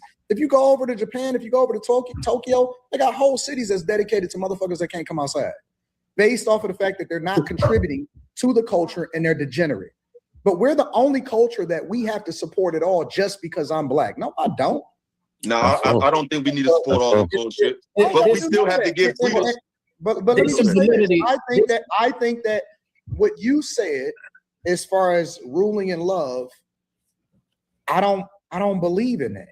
I believe that sometimes you have to completely go in to destroy all of it, and I don't feel as though I have to make it right with people that have lived their whole lives to be destroyers. Some people are not good people for people, and I believe that I can destroy it all. I think when I go into a place, I'm not looking to be friends with these niggas.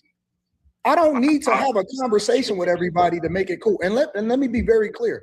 When me and Corey, because a lot of people say I came in with an agenda. I thought you did. Corey called me and set the pace of what the agenda was going to be before I got there. I knew it was going to be smoke because he already told me that it was going to be smoke and that he had smoke for me. I knew he was going to disrespect me before he disrespected me because he had already led on. He didn't say directly, I'm going to disrespect you. He said, I got smoke for you and it's not going to, you know what I'm saying? It's not going to be one of them cool shows. So what do you think I'm going to do? You think I'm going to go in there like a deer in headlights? Hey, I don't think he really knew. I'm asking a question. I don't think he did. Because No, everybody if keeps that's saying the case, they no. make a big deal. They make a If big that's deal the when I case, said no. that I prepared and I studied for him. I think that the real travesty is that he wasn't prepared, but yet he invited me to his studio. I flew from Detroit to LA. And so you think that I'm supposed to be the B-side. I'm supposed to be the one that's going to lose. I wasn't prepared to lose. And prior to you coming on the show, I kind of alluded to that.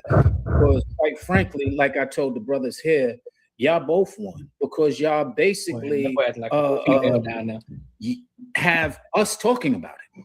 And the internet space, that is exactly what it's designed for, is to have people talk.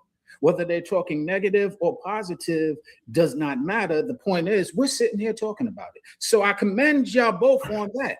But to my point that I made prior to that, neither one of y'all was sitting there y'all both were doing the same thing. When you pointed out the fact that I met his energy, bro. I never got disrespectful. Until I got disrespectful. Hey, you ain't being honest. You came in, you came in being condescending, bro. What did I say? Wait. What did I say that was condescending? You came in to lose to his chat. You came in to lose to how tough his chat was, and that they not tough. That's condescending. Because the whole chat, if you go back and watch the live, the whole chat was saying, oh, he gay, he gay, he gay, he gay, he gay. But you just said you don't care what people say. You just said you don't care what people think, bro. The first thing Anton said was that I was coming in and being disrespectful because I talked to the chat. I said condescending. That's what I said. Yeah, but again, bro, this is the content creator part of it, bro. Again, fantastic. You can't say all fantastic. Let me say this. I do every single day. What is that? On every single live stream, on my own live streams, is I talk shit to the chat. I talk shit to my own chat every single day. That is not new. Let's get off the chat. Let's get off the chat. I want to know. No, because one at a time, y'all. Anton here, so let's let him talk. The first thing that Anton said was he was on time. Disrespectful to him. How's that disrespectful? Prior to being told. Prior to being told that I kissed white man's ass. Not disrespectful. It was condescending. The on-time statement, the very first statement that Anton made was I got invited to a show. And he was late. Wait. I got invited to a show. I flew 4.5 fucking hours from Detroit. So what? Wait, give me a second. Okay, you're right. I flew 4 hours from Detroit. I'm there on time. Gotta wait more than a half hour for you to even arrive. That's disrespectful in itself. Yeah, on business, the man, and everything. That's what I'm saying. How you gonna say whatever? You could discuss that on camera, though. You could discuss that before the show started, bro. You could discuss that before the show started. If it's that big of a deal, bro, you could discuss that before the camera gets rolling. In fairness, hold on. Y'all gotta shut the hell up. So let me ask, so I gotta ask y'all a question real quick. I'm just trying to gauge something real quick. You know how sometimes y'all pop up a little late after the live start, right? And I'll say some shit like, "Oh, them niggas late." Do I come off as condescending, or do you know it's just awesome joking shit? Like, "Hey, bro, like, hey, these niggas is late. They gonna be here whenever they be here," type shit. No, bro, y'all late. Shit. So these it's also a true statement, though. Yeah, like these niggas really trying to find something in regards to, but you being condescending because you said he was late. Well, the nigga was late and hella late at that. We ain't talking 5 minutes. This nigga was a whole hour and some change late. What you mean? So that means, so for one, I would be fucking irritated because guess what? You fucking with my time. So I'm here a whole hour and a half, but of course to his advantage, he was able to go check out the whole studio, talk to Darlene, do, you know what I'm saying, shake some hands, rub some shoulders, whatever he wanted to do behind the scene until the show started. So y'all niggas really got y'all panties in the bunch because he was condescending of a time because he said something about time. So I don't know where they come from with it. If I pop up just like today, I popped up a little bit, after the mark. It's as well as it is like introducing a guest or whatever. It's just, it's kind of like a joke. Like, oh, hey, normally you on time, you late, motherfucker. You know what it is? It's not like I'm gonna kick you off because you late. So right. Or I'm better than you or whatever. Right. But no, there was some behind the scenes in last week when I knew it was going live. So I already had it. Cause see, I got my phone with me. Yeah. Then I got a TV on my wall too. So I multitask while we streaming. Cause I still got Room 9 up sometimes when we streaming, whenever that kick off. Mm-hmm. And then I knew Corey was going live, so I had that up on my phone. Yep. It was supposed to start at 9:00. They started at like 9:20, 9:30. So it's like, it don't matter how early you were to show up. If we say the cameras is rolling at this time, that's when it should get started. Which, don't get me wrong, on the other end, it's a couple shows we be waiting on to start, and them joints be starting. That's fact. That's fact. We know. But at the same time, I broke my bread. You didn't fly me out. Yeah. I paid my way to come to you. I paid for my room and board. I paid for my transportation and I paid for my security. And even with the security ordeal, it ain't like the security gonna sleep in the bed with you. Right. You hire security for when you finna pop out to certain areas, or if you finna go shopping or whatever. And a lot of those companies, they bill by the hour. So if we supposed to start at this time, I got the security, I got my time clock running. Time is money. You just fucked off a half an hour of my bread because I got to pay this man for standing around when shit ain't going. You know what I mean? So he was just calling it out like, hey, I already know it's a comedian show. It's a lot of jokers in the chat, whatever. Before y'all start trying to lay into me saying that I made the show late, we're going to just clear the air right now. I was on time. That's how I seen it. Yeah. But even on Corey's side, I don't think he shouldn't have got butthurt because the biggest thing, like, yo, well, it's my fucking show. Like, I can be late if I want to. Well, so like, I mean, at the end of the day, it's like, yo, like, you still, I wouldn't even think that would be making butthurt because, like, hey, well, my show, man. I mean, Corey joked about it. He was like, "Oh yeah, you know, I was a little bit late," or he played it off, so he wasn't really tripping on it either. Right. And now that we a week removed from the actual incident, and we've seen more information come out, it kind of makes sense why the vibes was like that. Because Mika's come out and she gave her old take on the ordeal, and it just sounded like shit was just being weird to begin with. Because yeah, we can just get into that after this. I'll save that for the back end. Yeah, let's just. So y'all see what I was talking about, right? Oh, he ain't even got there yet. It's about to though. No, I'm saying like right there, right? Yep. If we watch the situation unfold, Corey wasn't tripping on that. Fact. Corey wasn't tripping on it. Yeah, he wasn't. You talking about out of the whole ordeal, where was he disrespectful at any point in time? Where was he where did it begin, and how disrespectful it was? Him saying, well, I'm on time, compared to kissing the white man ass.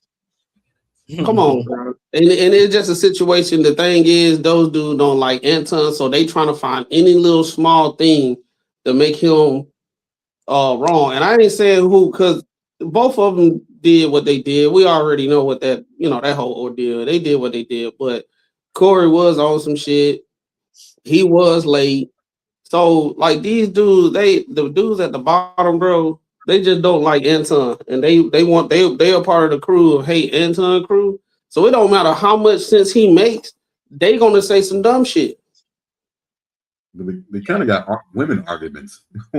Yeah, that's what I'm saying. So that's why I'm saying these are the type of dudes that Mimi talking about. Okay, if it's girls on a panel, if this was in reverse, they would have been like, hey man, men, that's how we talk to each other. It ain't no big deal. It ain't that crazy. But now it's all men on the panel.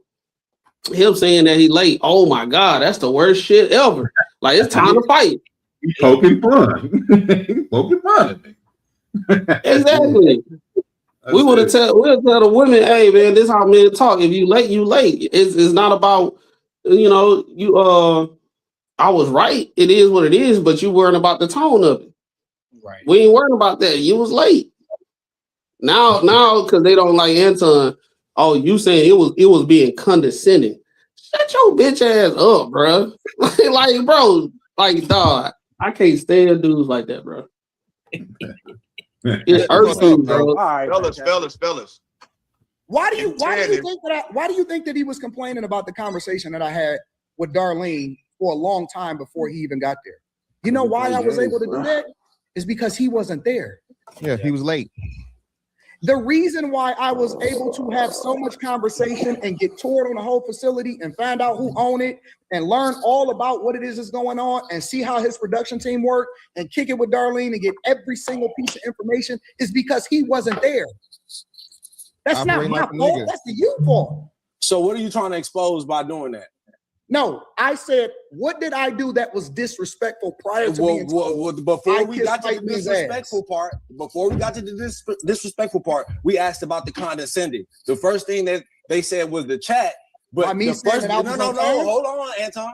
The condescending thing you did, the very first thing you said was condescending, which was I was on time, which was something you could have discussed afterwards. But you came there with the identity that you were gonna win something. That's unfair. Listen. So he told me. Listen to what I'm. He already explained what he was trying to do.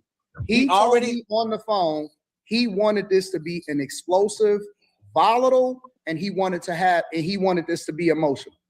He told me, listen, this is the honest to God truth. Can you prove that? No, listen to what let him talk. Let him talk, y'all. Let him talk. Listen to what I'm about to say. Yeah. One of the things that he told me when I first got on the call is, I hope you don't record phone calls. I said, I said, what is that? I said, I don't record no phone calls. I said, you ain't never seen me drop no receipts on nobody phone calls. He said, because, I want to set the stage of how things is going to go. First thing he started to do is he started to talk about all of the niggas that he didn't like. I'm not going to say that out loud because that ain't got nothing to do. That ain't important. The second thing that he said was what he wanted the show to be like. He knew it was going to be volatile. He knew it was going to be problems. He didn't want me to agree with him. And he wanted it to actually be some real fireworks in there. Okay. That's fine. Let me talk. Okay. If you set the stage for how you want it to go, it's your show, it's your studio, it's your production team. You say you want me to be there. I got the text messages from Phil of exactly the time that I had to be there. I'm sitting there waiting, all of this stuff. Why are y'all making so many excuses for a grown man not being able to meet the expectation? Exactly. Let me ask this question. Let me ask this question. Let me ask this question. Monster, let me jump in real quick. I'm gonna say this. Good at. Because I don't want to be petty because we can get to the meat of the shit. If that's the case, unfairness. I'm not. Nobody can say I'm unfair. We already know our history is well documented. If Corey was late, serious today, but that was crazy. I'm not feeding. I'm not feeding. You just saying I was on time is minor, in my opinion. In that instance, that's wrong. We should just move on. That's what happened behind the scenes, and all you said was you was late. I think that's like. It's null and void at that point, that aspect, but it's a lot to unpack in this conversation. I have a question. I have a question. Hey, wait. Here's the real question, because see, y'all only talk about how I responded. What did I do to warrant a nigga saying to me that I kiss white man's ass? Well, let me make this statement. Go ahead, Boss. I got a statement to make because I gotta run in a little bit. But when I first got on, I specifically said you can't police someone's response to disrespect. I said that. So whatever someone says or does that triggers you in a way that's disrespectful, they don't have a right to determine how you respond to their disrespect. But I agree. But what I wanted to say though, my question for you, Anton, is this. You spoke about how certain aspects of Black culture is toxic, how it needs to die, and I understand the majority of what it is yes. For sure. And you don't really care about, what people think, so on and so forth. However, I must say, do you think the display that you both had is a good image and positive and beneficial to the image of Black men based on what's already said about the levels of ignorance or toxicity that people say we display? Wouldn't that be a part of the negative elements of Black culture that you are against? No, absolutely not. Could you explain? It's because I believe that people need to understand that intellect and the nerd, because I champion myself as being a nerd, that it's cooler to be the nerd than it is to be the guy that he is. Okay, so what about I believe the message that people receive is that the bully get bullied when they don't have themselves ready and prepared intellectually, and it shows that the leaders and the people that we follow is trash. And so I don't give a fuck about what other people think about me. As far as like outsiders, what people will say is the image of Black people. The only thing I care about is how am I affecting other people as far as changing the narrative of what we should be and how we should be as far as what we champion is the best thing for the culture. That's the only thing I care about. I don't give a fuck about what nobody else thinks. So do you think that was a good display? Do you think that was a good display of what Black culture should be? Two Black men, mandingo fighting, using profanity against each other, cursing each other out, You know, do you think that was a good display of what Black masculinity should be, as opposed to, because to me it seemed like that's the same thing. That's already. Hold on. Let me finish. Let me. But what was intellectual about that? Because to me, the display was very similar to what we see on Zeus Network or any other Black media-based show, in terms of the dialogue being toxic, disrespectful to one another. Because my position is that you both took L in that regard. Right. You know, I understand you had an agenda, he had an agenda, but to me, it just wasn't a good look. I understand you don't care, but not caring still doesn't speak to the fact of what needs to change in Black culture as far as the nonsense and the toxicity. And I think that was a further display of that. So I think you need to go back and study the tape. But even more importantly, what I took from it is it was intellectual until it wasn't. It was a conversation until one person couldn't substantiate their argument, and then they started to throw insults. But see, what I believe is also about the whole situation is that this isn't a Black thing. This isn't just a white thing. This isn't anything. This is a man thing. And when somebody call you an insult, I don't think it's a bad thing to stand up for yourself. When somebody say, hey, move out the way, and they pull up their chair like they're going to do something, I don't think it's a bad thing for you to stand up for yourself. So I met energy. It was an intellectual conversation until it wasn't. And when somebody got frustrated, they called you out your name. And instead of me saying, well, you know what? I'm going to turn the other cheek, I decided not to. We got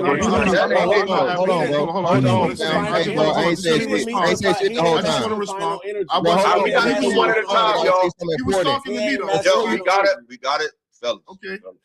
We got to find a word for a whole bunch of niggas when they start talking at one time. You know how we call women hyenas? We got to find the words for dudes that just start talking like a bunch of females all at one time because they got triggered off some shit that somebody say. We got to figure that out. Definitely did. Got to do one at a time. He's here.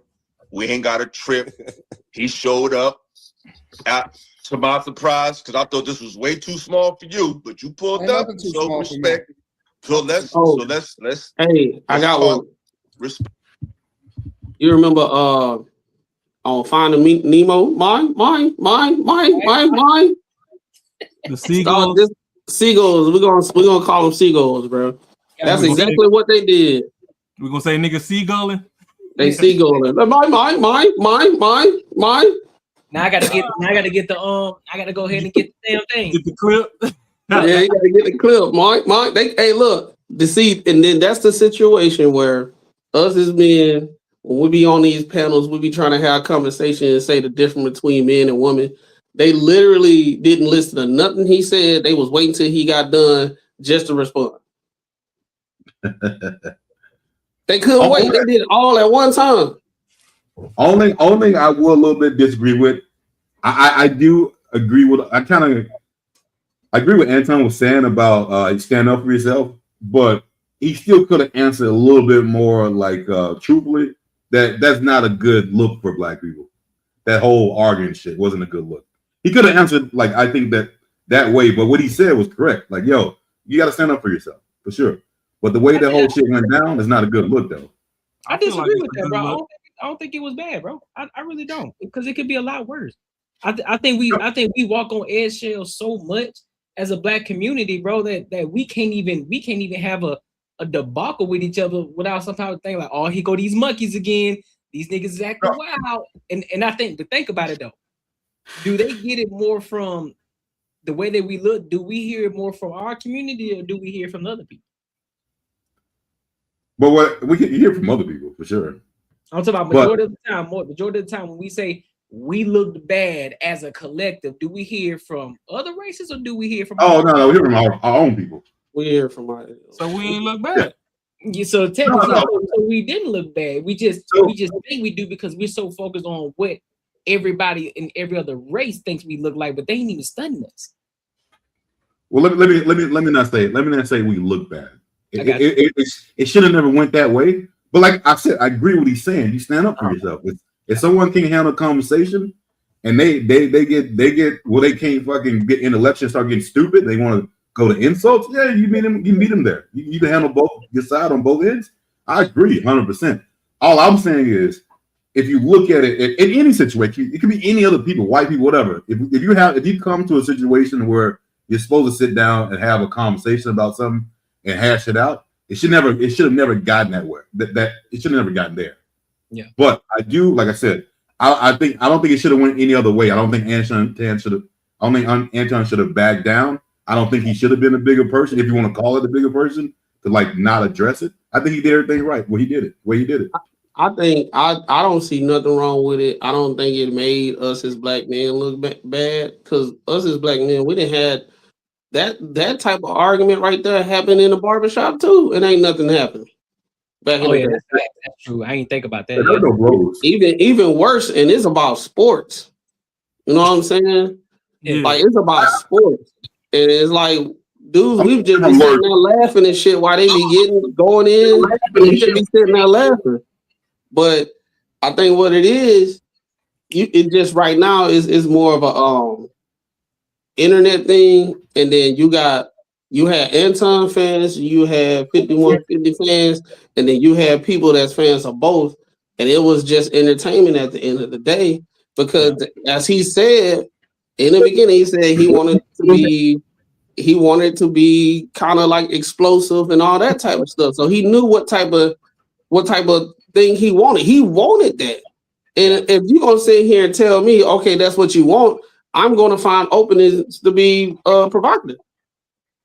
And that was when you called me out of my name. Well, he ain't call him out of name when he said you kissing the white man ass. All right, I see. That's my cue to get it up there, because this is what he wanted. Yeah. But the guys at the bottom, like I told y'all, the guys at the bottom, when you saw them, one dude was twisting and turning as Anton was talking. He was like this. To my bald head dude, talking Picasso. Yeah, bro, like, you a grown man tossing and turning because another grown man giving his perspective when, like, you wasn't there. He was there. And we all know when you actually in the midst of a situation, we can sit here and be in the skybox and see everything and what the quarterback should have did, and he should have threw it to this guy and he should have did. But when you in the midst of it, you don't see it like how we looking at it, how we watching it. You in the mode, you were there, and you got this grown man. You know the tension when you talking to another guy and he's saying some disrespectful shit to you in your face. That's totally different. He talking about, man, you could have said that in the back somewhere. Come on, bro. I'm a grown man. I'm gonna address it right here. What are you talking about? It's funny how people say what you should have did to not have someone fucking crash out. Like you know what I'm saying? It's always like the one who did the right shit. There's so much shit you could have done to not have him crash the fuck out because he was wrong, and he couldn't handle his emotions. You know what I'm saying? I just don't understand how they can see everything that Corey did and only look at Anton for how he reacted. Yeah, they don't say nothing Corey could have did better. Like how he said, "Oh, him being condescending," he could have said that after the show. Well, Corey, he could have saved that kissing the white man ass shit after the show too. You know what this is what this reminds me of? This is a perfect example of like when motherfuckers say you should never hit a woman, but she said some fucked up shit to you and did a whole bunch of fucked up shit to you. But once you react and do something, you're the fucked up one. Even though she did all this other shit to you and fucking riz your ass up and to get you where you got and you got there, then you the fucked up one. All that shit she did is out the door now. I say a better one. I say a better one, bro. I know y'all done seen this situation play out plenty of times where two guys in an argument, it looked like it's actually about to be a fight, right? One dude talking a whole bunch of stuff and this, that, and the third. Now, he probably is shorter, a little smaller. He slapped the bigger guy. and everybody pushing the bigger guy back because they know how he can fuck him up, fuck the other person up. Mhm. But everybody keep telling him he need to calm down. Right. But they were letting old buddy do everything he wanted to do. The little small dude, whatever he wanted to do, say what he wanted to say. He talked about his dead brother and all that type of shit. Ain't nobody do nothing. Soon as the little dude smacked the bigger guy, now the bigger guy, now you done got him there. Everybody telling him to calm down. Hey, bro, chill out, bro. It ain't worth it. It ain't worth it, bro. You getting too mad. Nah, it's up there now. Yeah. And all, it's this. You usually don't see this other dudes fighting like with this sort of like ideology. I don't know, man. It's crazy. All I'm gonna say is I ain't had time last time, cuz, but today I got time now, cuz. yeah. R.I.P. to that dude. That dude was a legend. All I'm gonna say is it's 9 p.m. right now, and Corey still ain't live, so he late again. Right.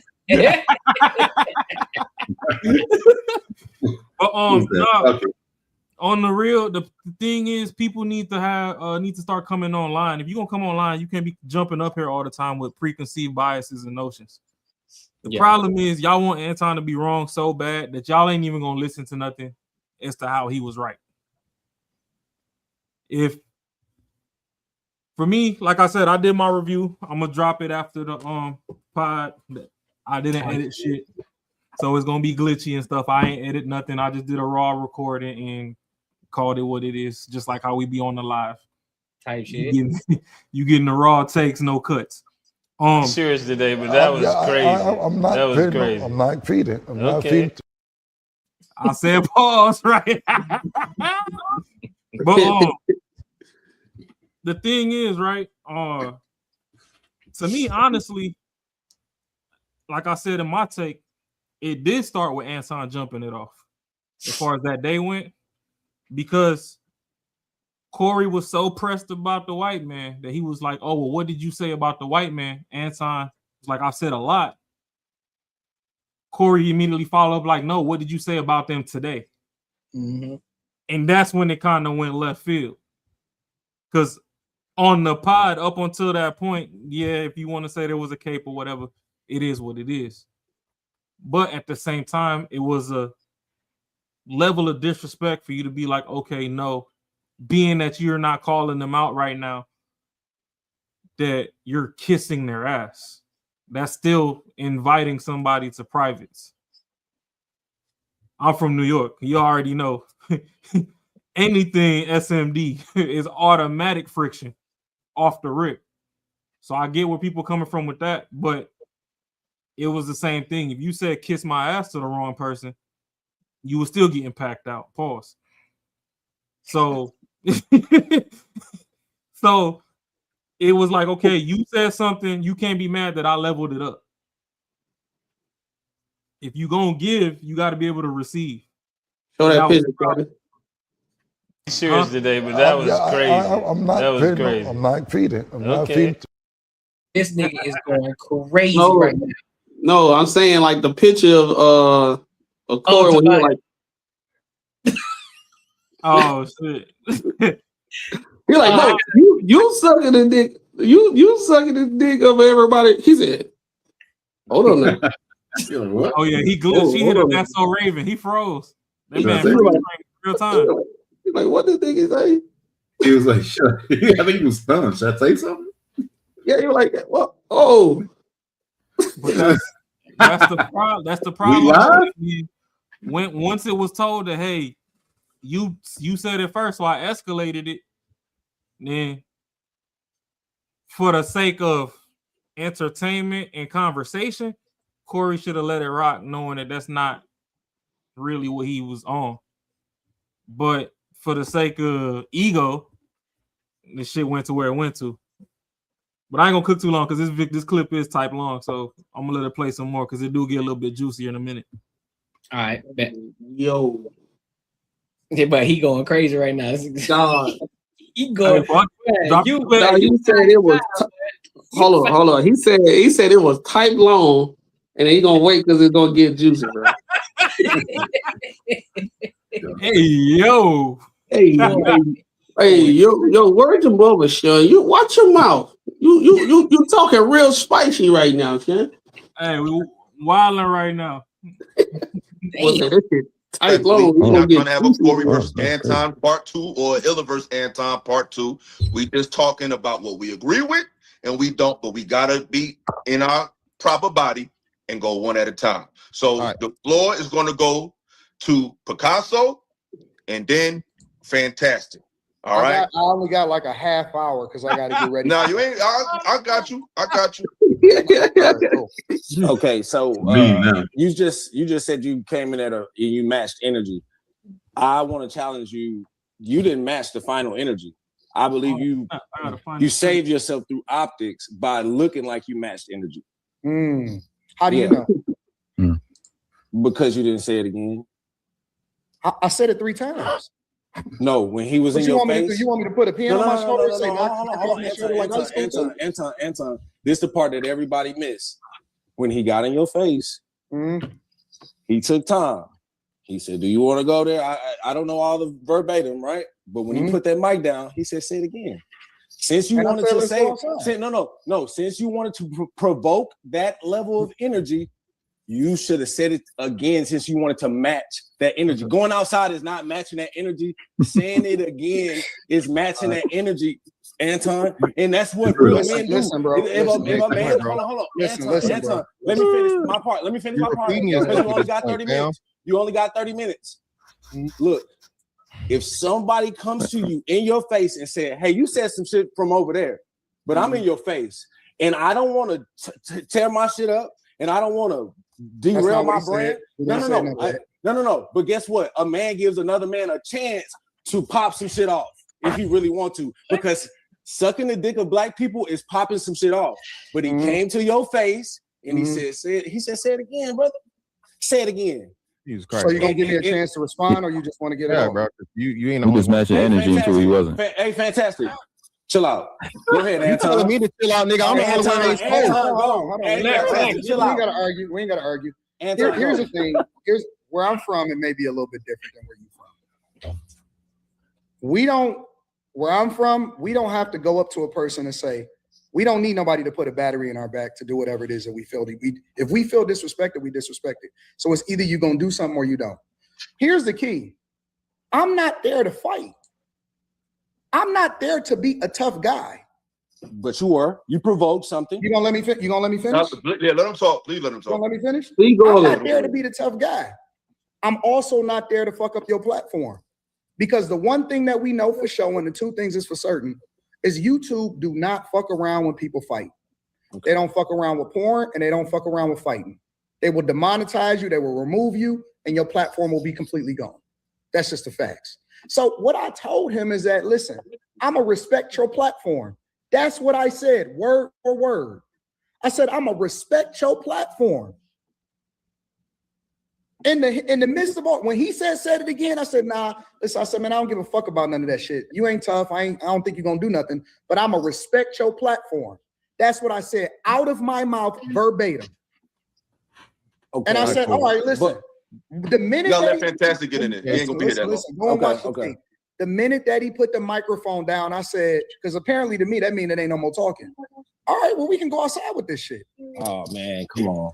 That's exactly. Let him speak his speech. Fantastic jump in there, and then I want to talk to you before you leave. Let me go after Fantastic. Yeah, bro. Come on, bro. Right. So, Fantastic, go ahead. Yeah, so first and foremost, y'all are only assessing this in the moment. This is Corey's brand, okay? Corey disrespects black people all the time, specifically black people 99% of the time, okay? So if and when he goes there and Anton's giving you some behind-the-scenes shit where he said, hey, bro, hey, it's going to be smoke, it's going to be whatever. And again, he's going there with content. It's not Anton. We already said this. Anton is away. He don't have no home court advantage. He's in the belly of the beast. He's in the fucking lion's den. And then you start saying some wild shit. The whole point of Corey, y'all saying Corey won or he and what? No, Corey didn't win anything. Corey's whole point was to punk Anton from jump. All right, he's the pudgy internet nigga. It's not tough, so he gonna say some shit. I'm gonna take it there because I know it can't defeat him intellectually. Y'all keep talking about the intellect or lack the intellect. he missed what Anton said several times just from the political thing. He said, hey man, local elections. He kept talking about national. Corey doesn't even have a fundamental understanding of politics, bro. So again, this is where Anton is right in the point of where the comedians and the athletes and the people that don't know shit about the shit niggas need to care about are the people that speak for and represent everybody, bro. Okay. Can I ask y'all a question? Can I ask y'all a question? Let me do this real quick, bro. Because like I said, I ain't saying shit. Everybody hasn't got their shit in. Now, Anton, the provoking part, right? Cool, fine. Where I'm from, Anton, where most niggas from, niggas don't get in your face like that. Okay. You again, where the man shit, we gonna talk about man shit. You should have never allowed yourself to be in a position where a man is standing over you, domineering over you, sit down in front of you, and then wave his hands and do all this fucking Tony Yayo shit or whatever. Now, I think you did fucking do the best thing once the opportunity presented itself to create space and distance and get up and whatnot, what have you.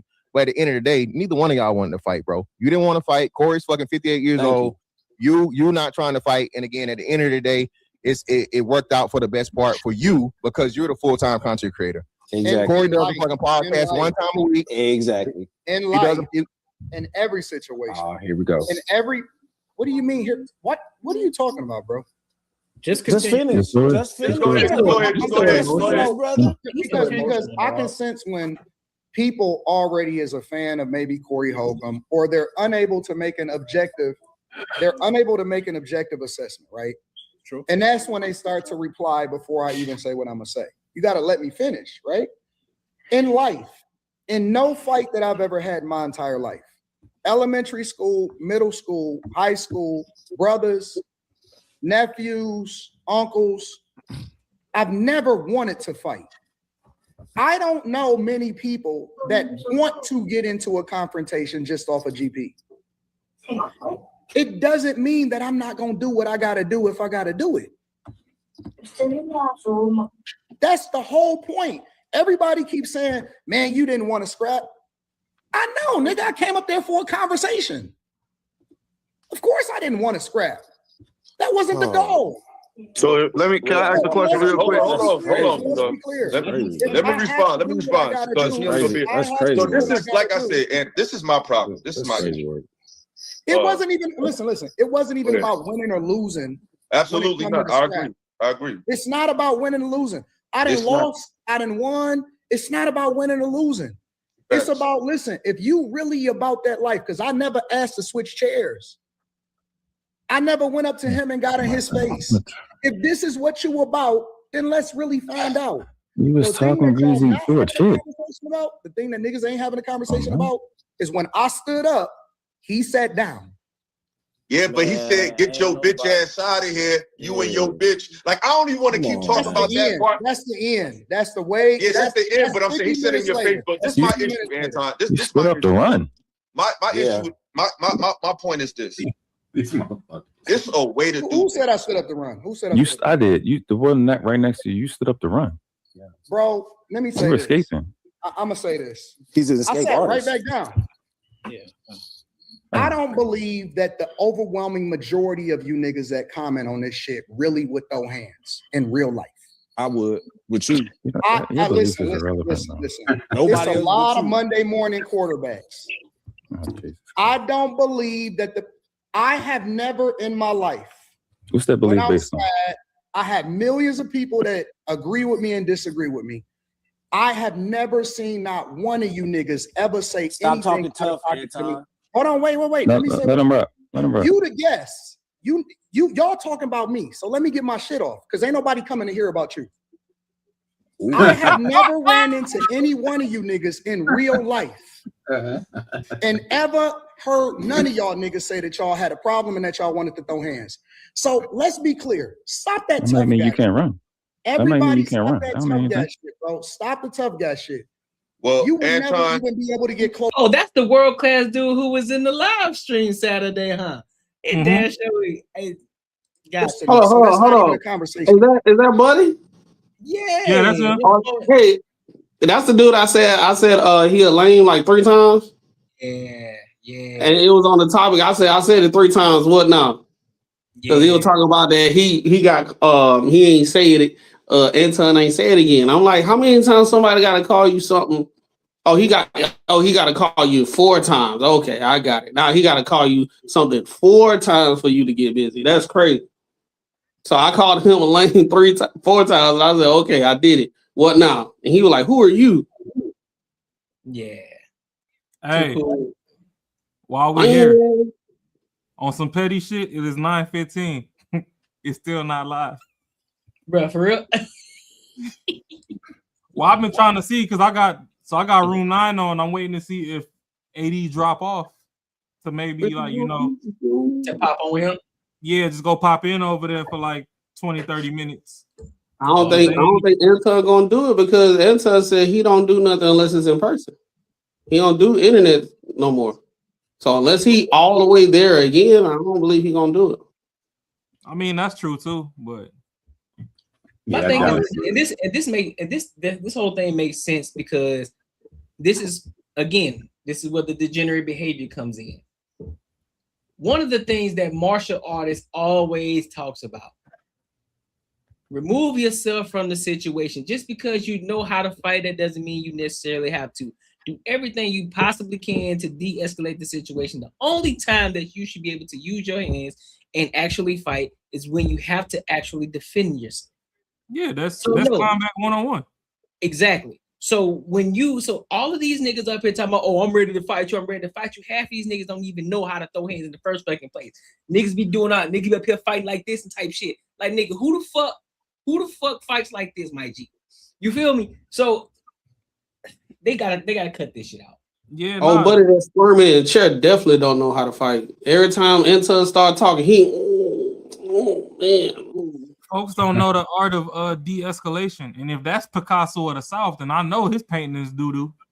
Because that boy twitching like he got Tourette's.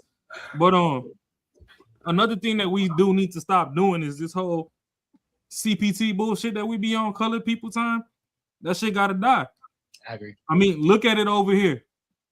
When Courtney said a show starting at 7:05, it starts at 7:05. When it starts at 9:05, it starts at 9:05.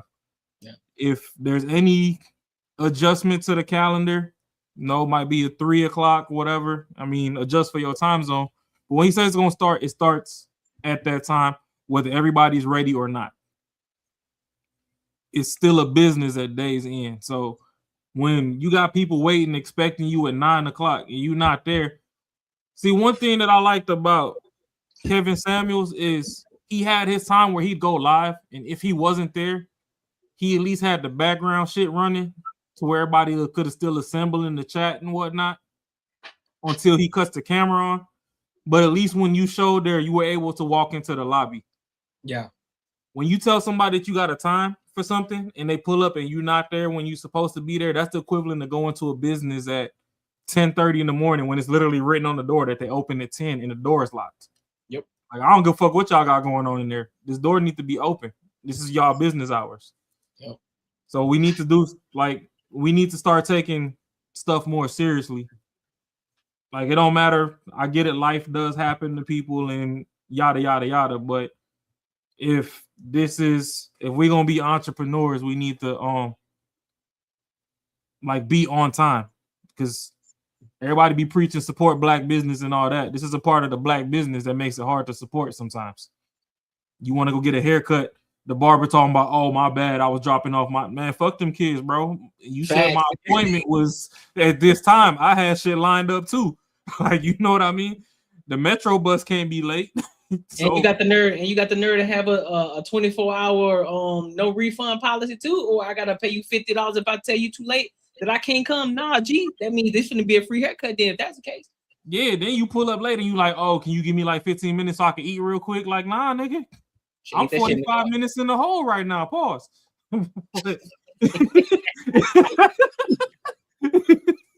You fucking up my schedule. Wow, boy. 6 for 6. Hey, this one of them shows, man. Hey, bro, what the hell?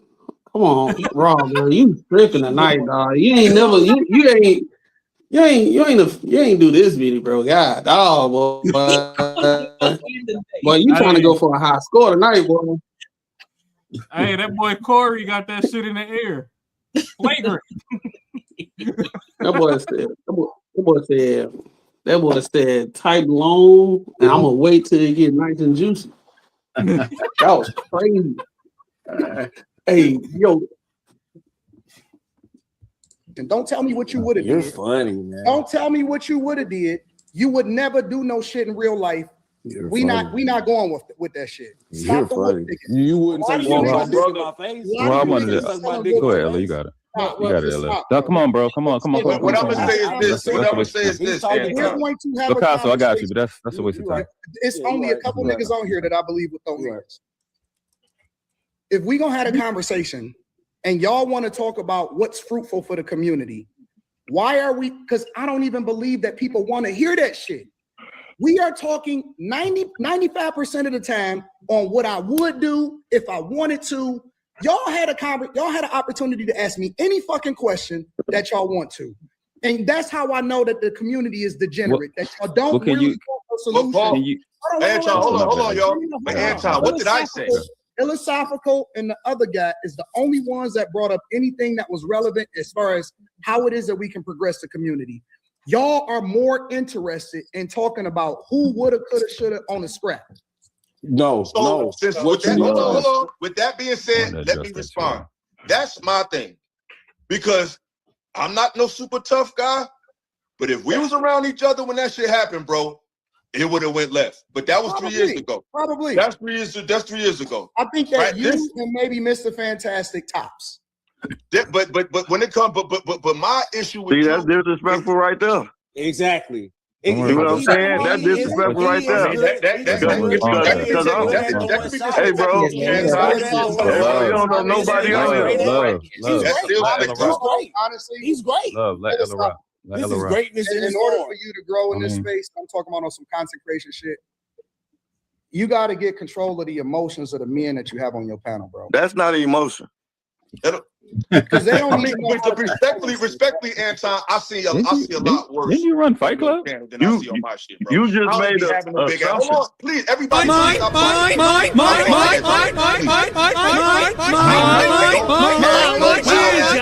my show, bro. It's gonna be some. I'm talking about you got an opportunity to put this shit up and get a lot of views and all of that, and they want to be the main character instead of ask their questions.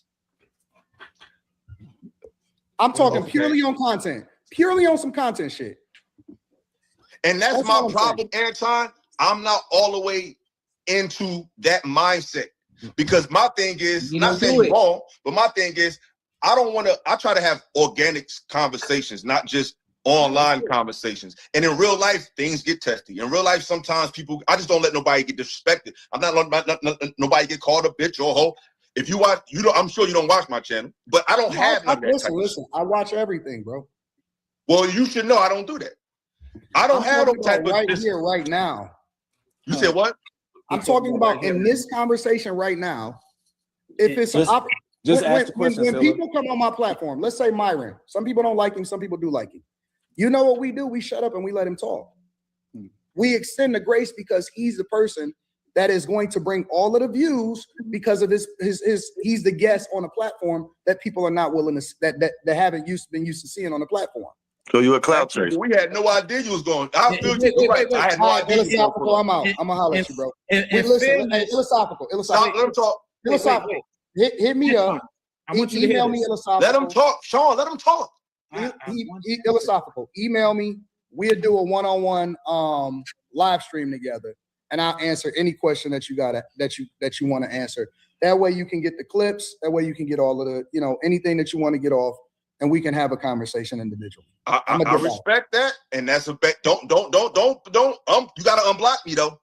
What are you talking about? I ain't blocked you on the gram, but it's all good. Just unblock on me. the gram. No. Email me. I don't know who's blocked or what. What's your email? I don't even really run my Instagram. But email me. Just email me at AntonDaniels413@gmail.com. We'll chat. AntonDaniels413@gmail.com. Yeah. I got you. Thank you for pulling up. I'm gonna hit you up very soon. Anton, before you go, can I just make this point? Yeah. What's up, Sean? You made very valid points, and I come from the background of the entertainment industry. And I'm gonna pause it. Right there. Any thoughts on this? Because I want to play this other video that Rob brought up. This is just comic. This is comic relief that I brought up. but any thoughts on this situation before we go to it? Nah, same old, bro. They just up there. They don't like Anton, so they trying to nitpick every little small thing that he could have did. But ain't none of them on just like he said, ain't none of them on his level to even do what he doing. So I ain't saying like I ain't trying to like glaze or nothing like that, but I'm just like y'all just up here talking, saying saying what another grown man should have did in in a hostile situation. Like us as men, we supposed to sit back and be like, yeah, it could have went left, but both of them they was saying they shit, and it is what it is. Nah, we gotta show how much of a bitch somebody was. Yeah, nah. Go ahead, Marcus. Yeah, that was just quick. Yeah, that I mean, it just reminded me of just like that one review with Aisha when what's his name came on the panel, like when she went on when he asked like hey, like you bored or what are you asking, and she fucking pretty much ruined the whole goddamn thing. It's almost like the same thing. I think Philosophical lost.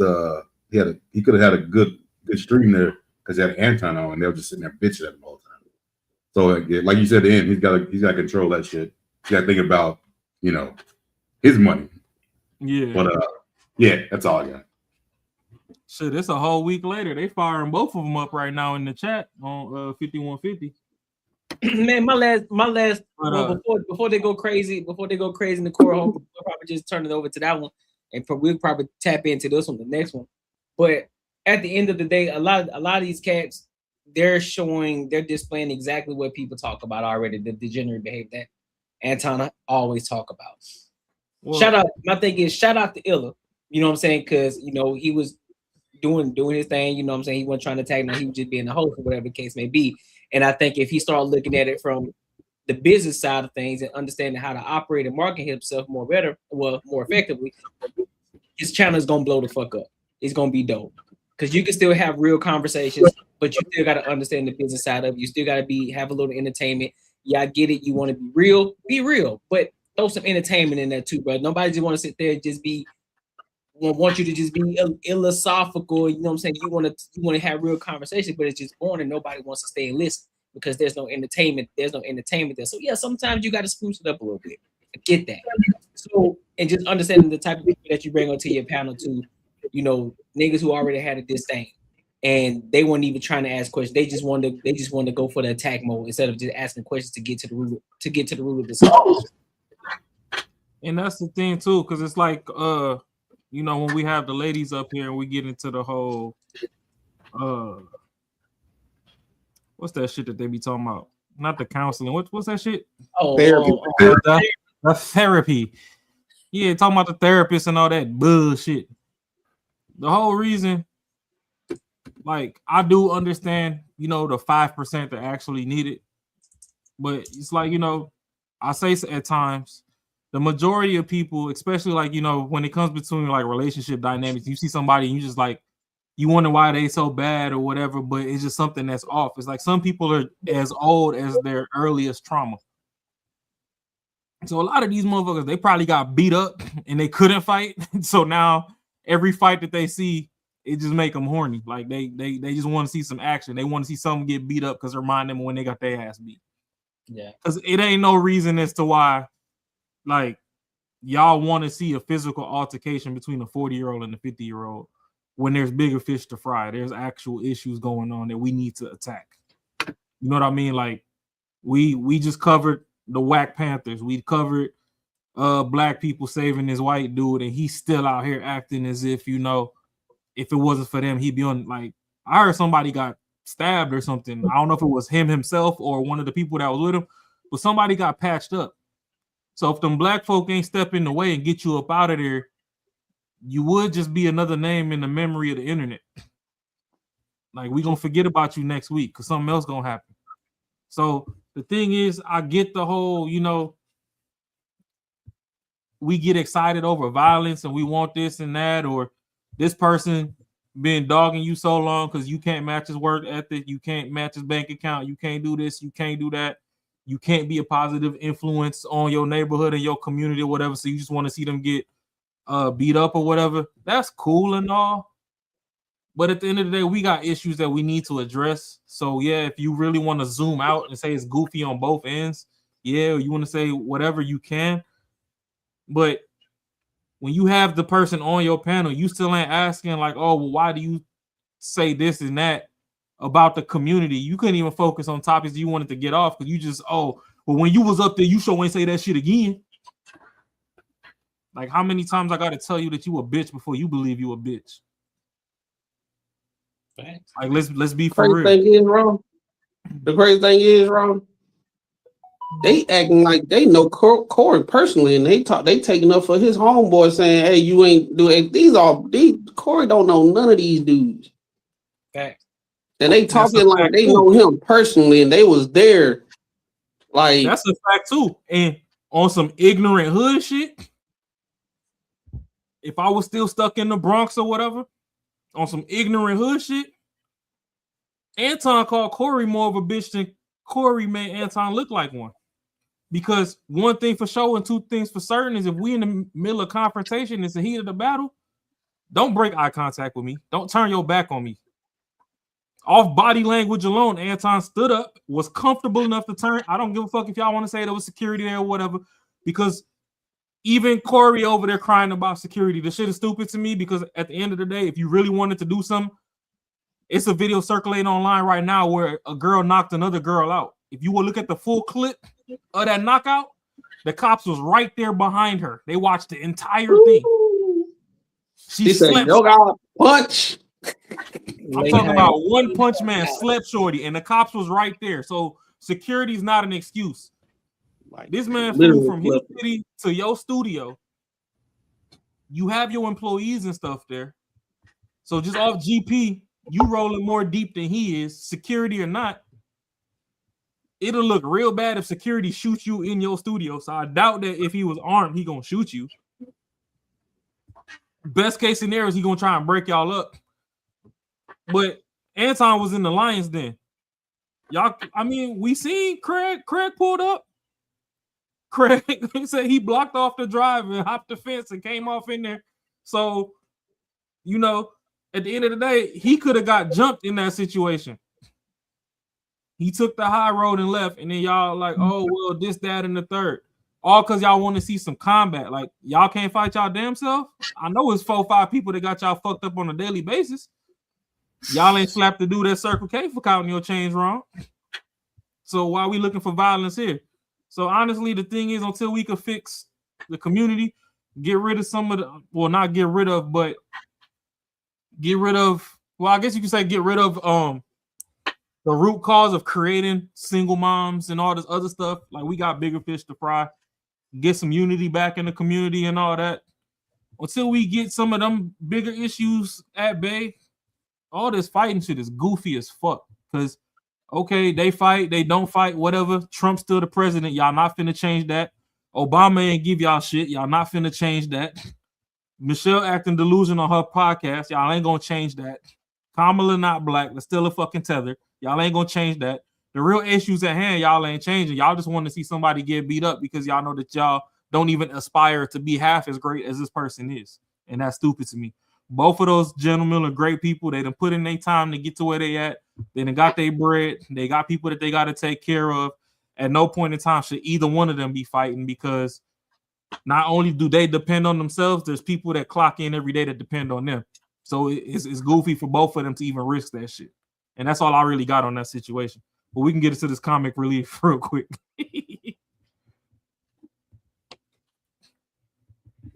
I think you muted, bro. No, I said, say that's my bad. Let me pull this up. Let me pull it up real quick. Yeah, well, I thought I had some internet. Yeah. Almost clear.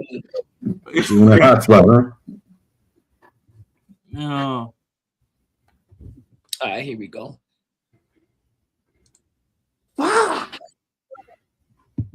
It is 25 minutes long. I ain't gonna do it that long because, child, I got nails to get done. But we're gonna listen to all kinds of things, okay? And then Legend sent me a video about the church, which I might have to save until later. All right. And then, of course, we're going to re-listen to well, let's listen to it now. Let's take a break and listen to it now. All right. Sway the remix god, y'all. I don't do no dick sucking shit. I'm a motherfucking man. I don't do no dick sucking shit. I don't give a fuck about nothing. Well, I tell you what, watch that dick sucking shit, because that'll go bad. Get your bitch ass the fuck on. Walk over there with your bodyguard and your bitch, nigga. Walk over there with your bodyguard and your bitch. If you got a bitch with you, explain the bitch. Say I suck dick again. Say I suck dick again. Say I suck dick again. Say I suck dick again. Say I suck dick again. Say I suck dick again. Say I suck dick again. Say I suck dick again. Well, the internet is undefeated.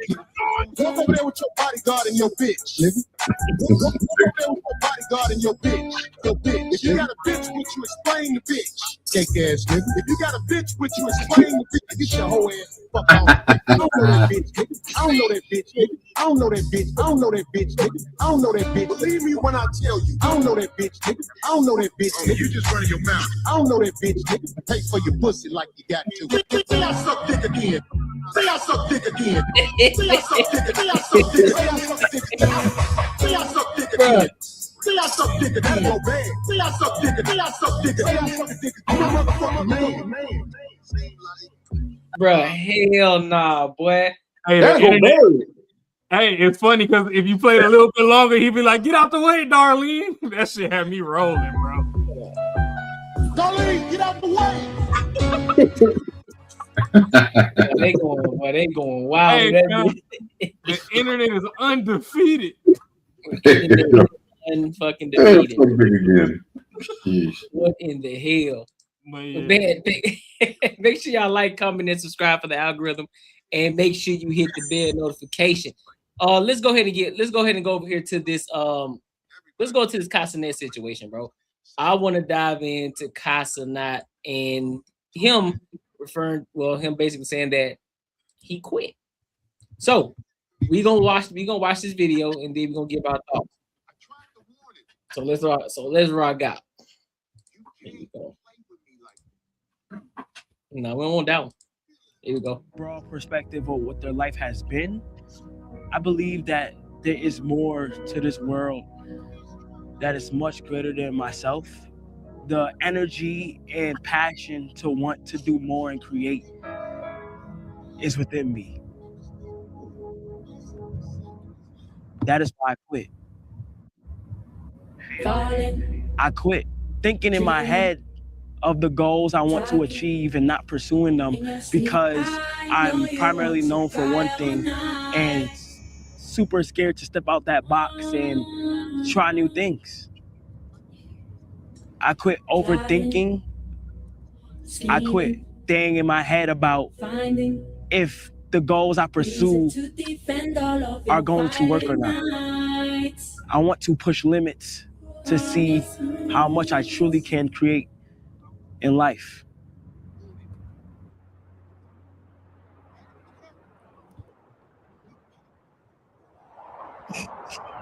In the 19th century, Louis Vuitton was born and raised in Annecy, France, to a farmer and hat maker. Starting from a young age, Louis had no choice but to work on the family farm. From dusk to dawn, he planted and harvested crops, raised the animals, and stockpiled firewood. This is the story of how a homeless teenager pioneered modern luggage and laid the foundation for a billion-dollar empire.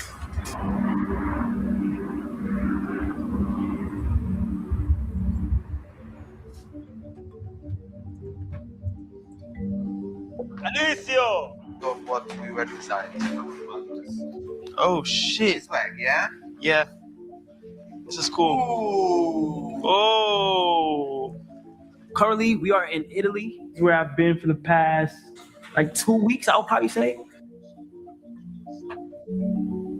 because I feel like if I present my own brand with my own stuff, people will find ways to be like, "Yo, you missed here, you missed there."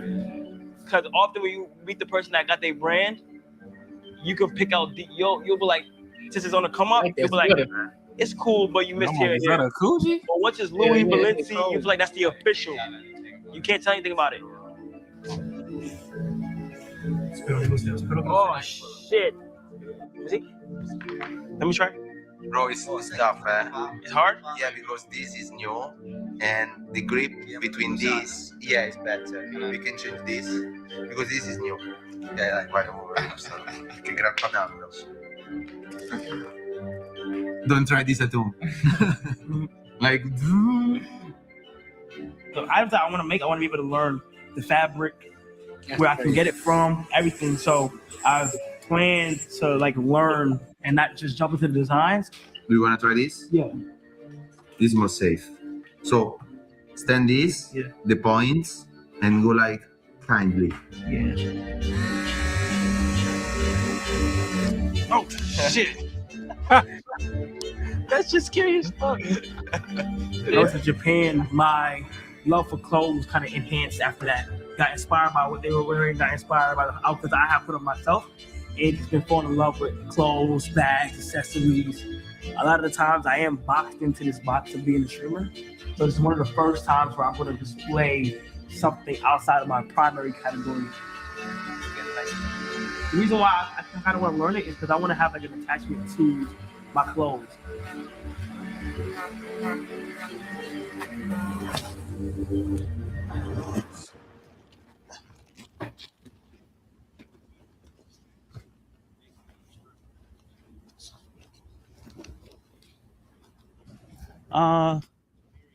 I know at times, usually I'm able to handle a lot of stuff by myself and find ways through it. But I just needed some advice on just pursuing life and goals that I have to like how to find the confidence and the real commitment to pursue them. Because usually at the times I've achieved so much and I've been able to knock down goals I always wanted to do, and my mindset in my head, it's just like a lot of self-doubt. I'm not even depressed. I'm not sad. It's just for some reason I'm having like a lot of self-doubt because it's out of fear of stepping back from what I'm primarily known for, which is content creation, and pursuing another goal. One thing I wanted to ask you is like, how do you at times get over self-doubt or voices in your head saying that it's over, or voices in your head saying you might not be able to do it? Well, first things first, you cannot let your mental take over. Some people are strong, some people are weak. When the voices in your head start coming, it's pushing you either to give up or keep going. All right, so pretty much y'all got the gist of it. What are y'all thoughts on this?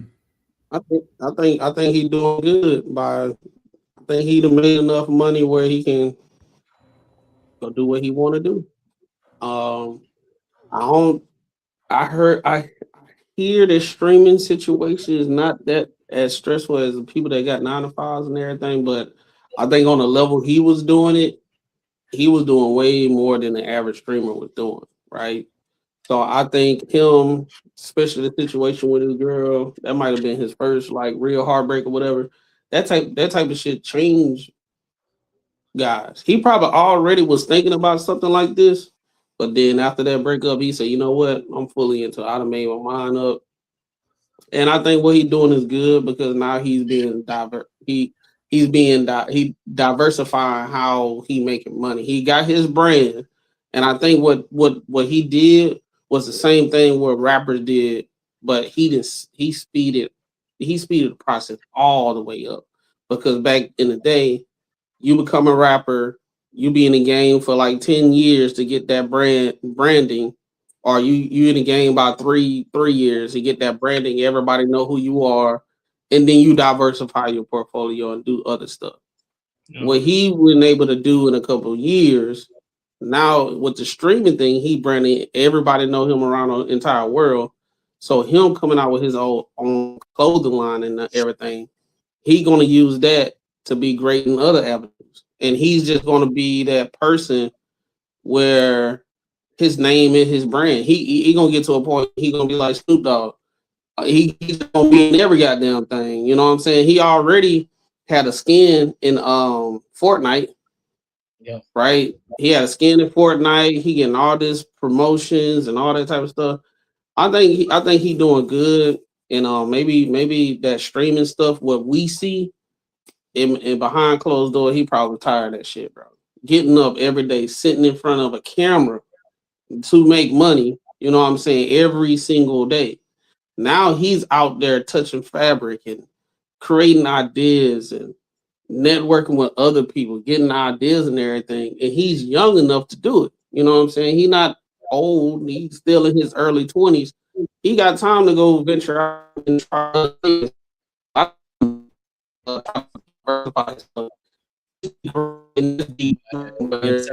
Nigga sound like R2D2 over here, boy. R2D2 over there, man. Fucking breaking up, man.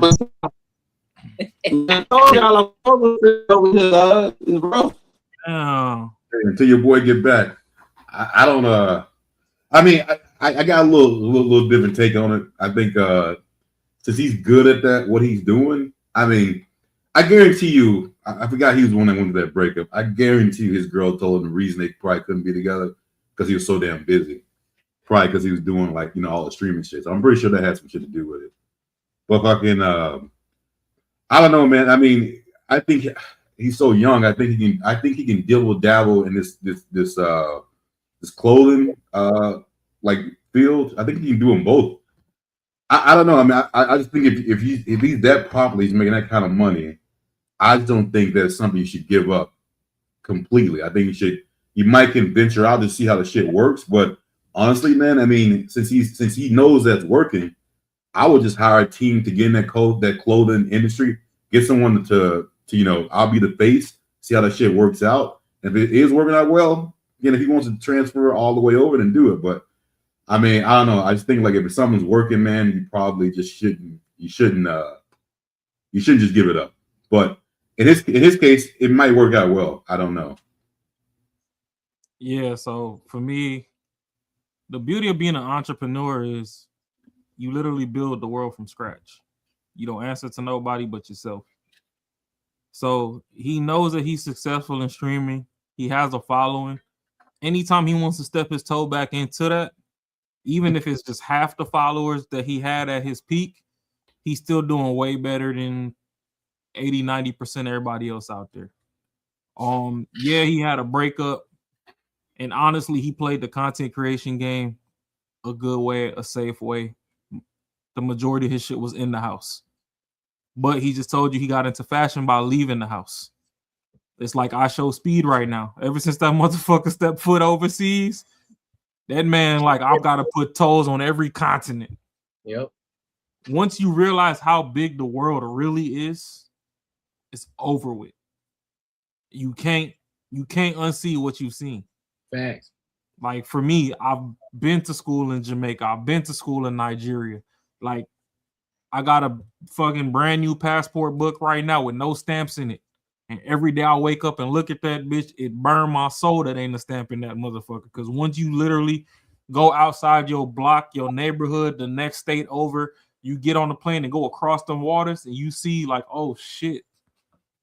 Especially when you go overseas and you actually get off the plantations over there. Because a lot of those resorts and shit, that's the plantation. That's what they want you to see. When you venture off into town and you rub shoulders with the actual people, and you like, oh, hold on. They told me y'all was starving over here. Y'all look like y'all doing great. And y'all love me too. Like, let's just take the black experience, for example. We just talked about Us versus Cops. Okay, over here, it's real frictional. You go overseas, for the most part, a lot of them, you can ask them for directions and shit. They'll damn near put you in the car and drive you there. You ain't even got to pay for a cab no more. They're like, shit, we'll take you. You know what I mean? Yeah. Like, when you see humanity on a larger scale versus what's being force-fed to you, respective of wherever you are, it creates a burning desire to have more. It's almost like doing drugs. Like, not to really compare it to tweakers and shit, but you get 1, 2, 3 good international experiences, you start fiending for that shit. So hey, he He likes fashion because he went to Japan and all that. He already got bread. Like that boy made more bread than people's families 3 generations removed. So it's like, what now? Like I got all these ideas in my head. I actually have the money to execute because honestly, a lot of us, the reason why we go to work is we ain't got the money to execute what we got in our minds. He got the money to execute what he got in his mind. Fuck it. Pack up shop over here. Shorty left me, whatever. I was tired of being in this basement anyway. I want to go over there, see what they got going on. I want to shake hands, touch people, touch fabric, whatever it is. Try this. Even if it fails, I know I can run up another million in the basement. Did y'all catch at the beginning what he said though? He said I quit, but he said it real like he said I quit. I quit. Stop doubting my life. I quit the part of stop doubting myself and stop not being creative. Mm-hmm. He didn't say he quit streaming. He didn't say that. He said he didn't say I quit streaming. He said I quit the thought of not being creative. Because I want to be creative. And this is where I agree with you and Marcus in this aspect. I agree with the aspect. Look, listen, you'll never leave the thing that got you there. And I agree with that 110%. You know what I'm saying? And this is the thing. I don't think he's gonna leave streaming. I do think that he's gonna use streaming to push his shit that he's gonna be out here creating, his merch that he's gonna be creating, his designs and shit. And so this is why I agree with Raw. You gotta touch some grass outside of where you're from. And I'm big on touching every part of the state in the US first because this is where you're from. Because every state is different, so there's different experiences that you're gonna experience. But then when you touch overseas, because I had the luxury to see Germany, be in Frankfurt, Germany, be in Nuremberg. Oh, that boy was a celebrity.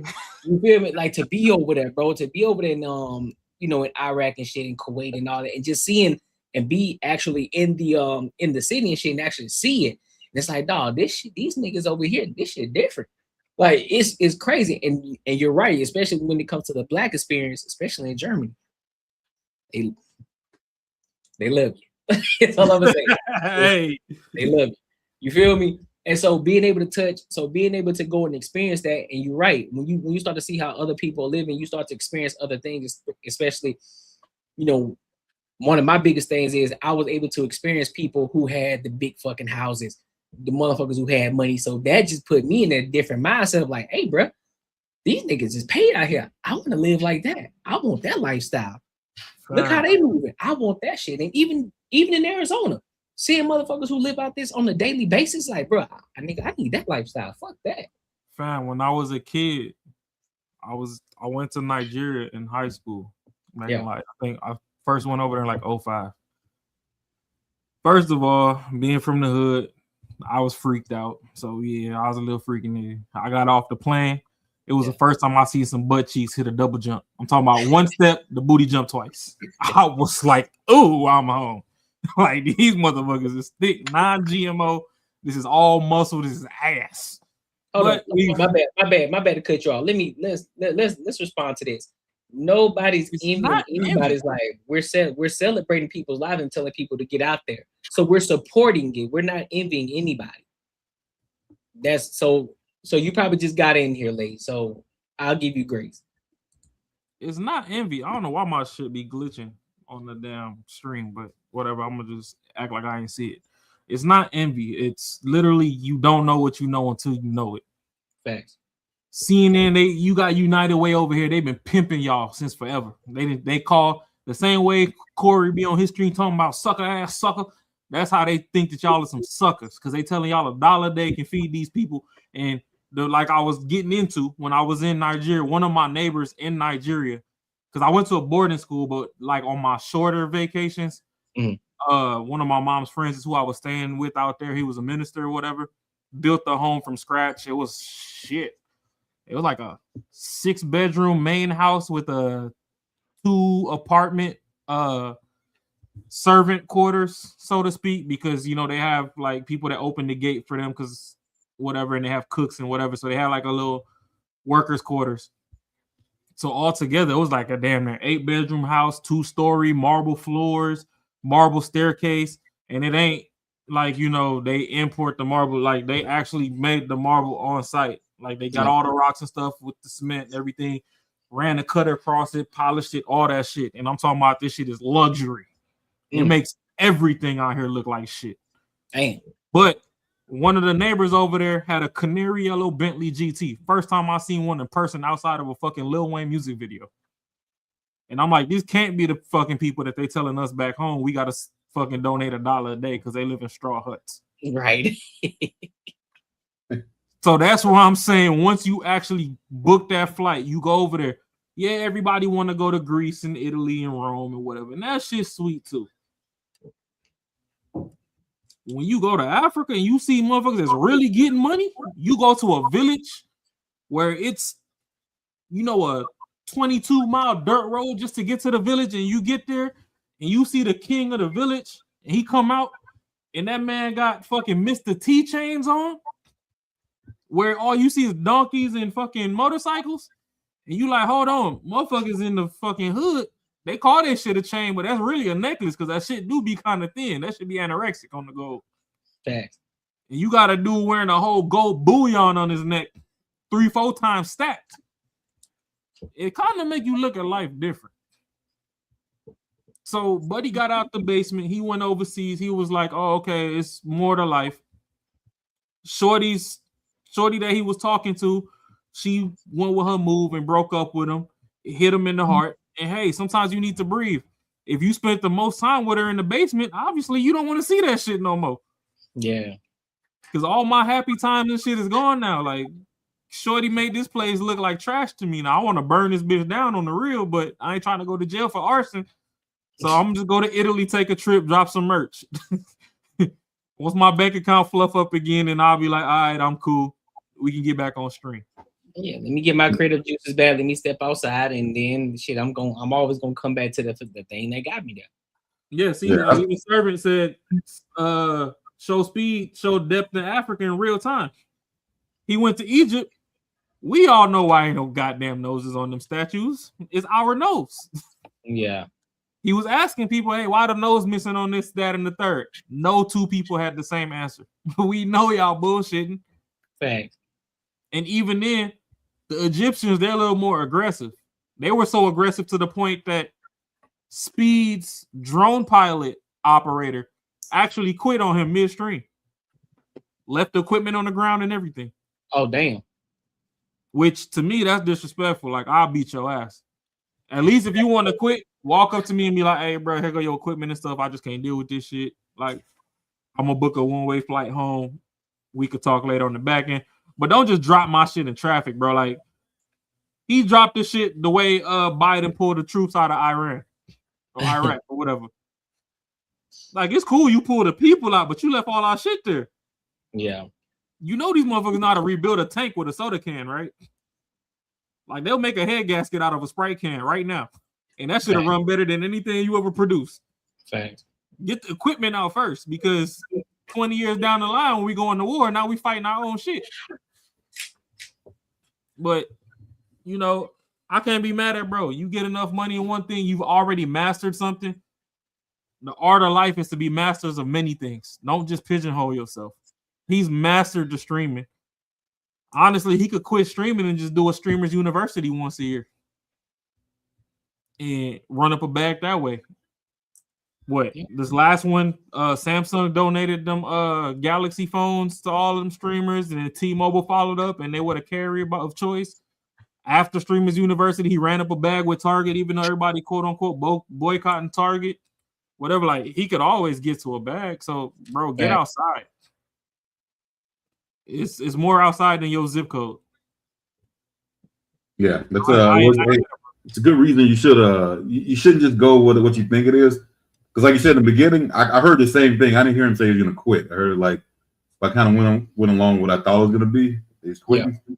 But yeah, I mean, yeah, he's over there learning new shit, and then he's gonna bring the internet thing over to show him how he's like getting into fashion and that process. I think he'll do bomb. He's probably he probably is kind of sick of like the shit he was doing before because like you said, they were stuck in their house.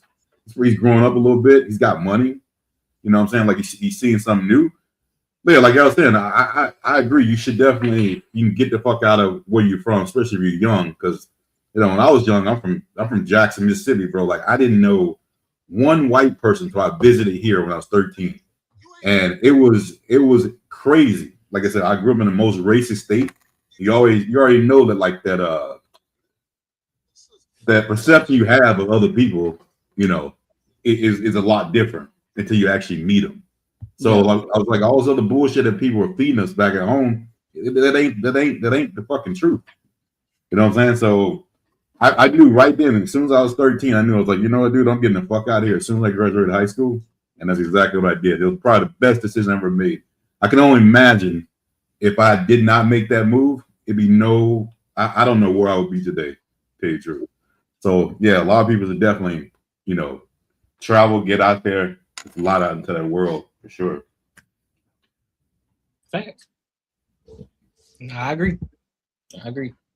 Any final thoughts on this one?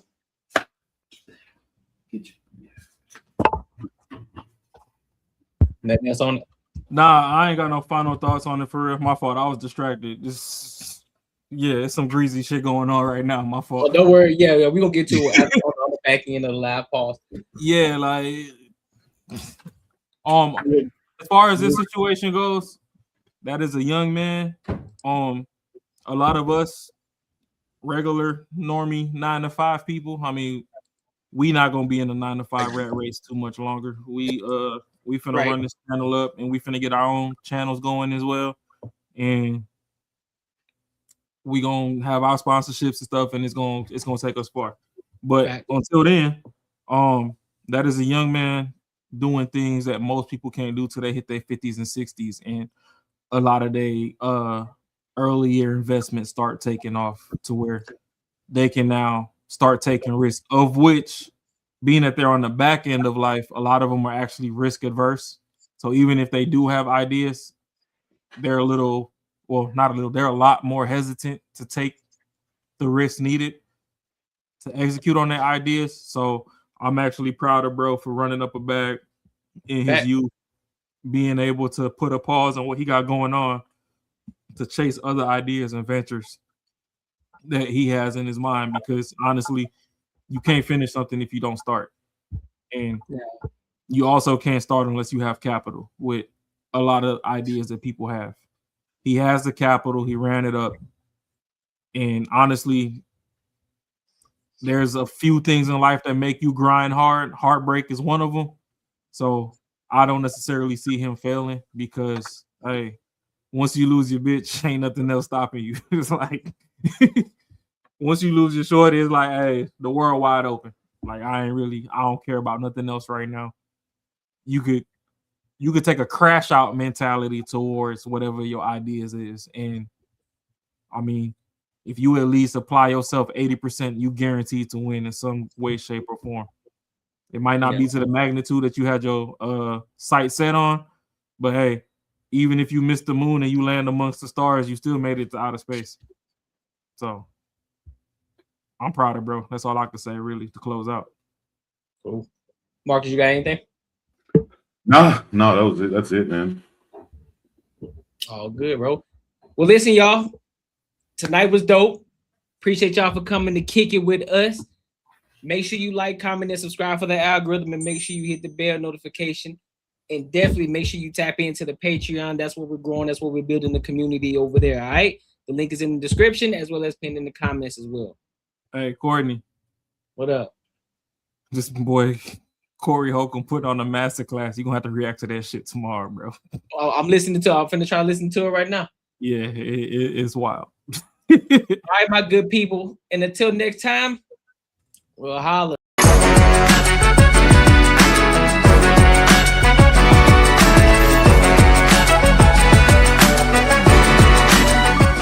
They're gonna call your daughter.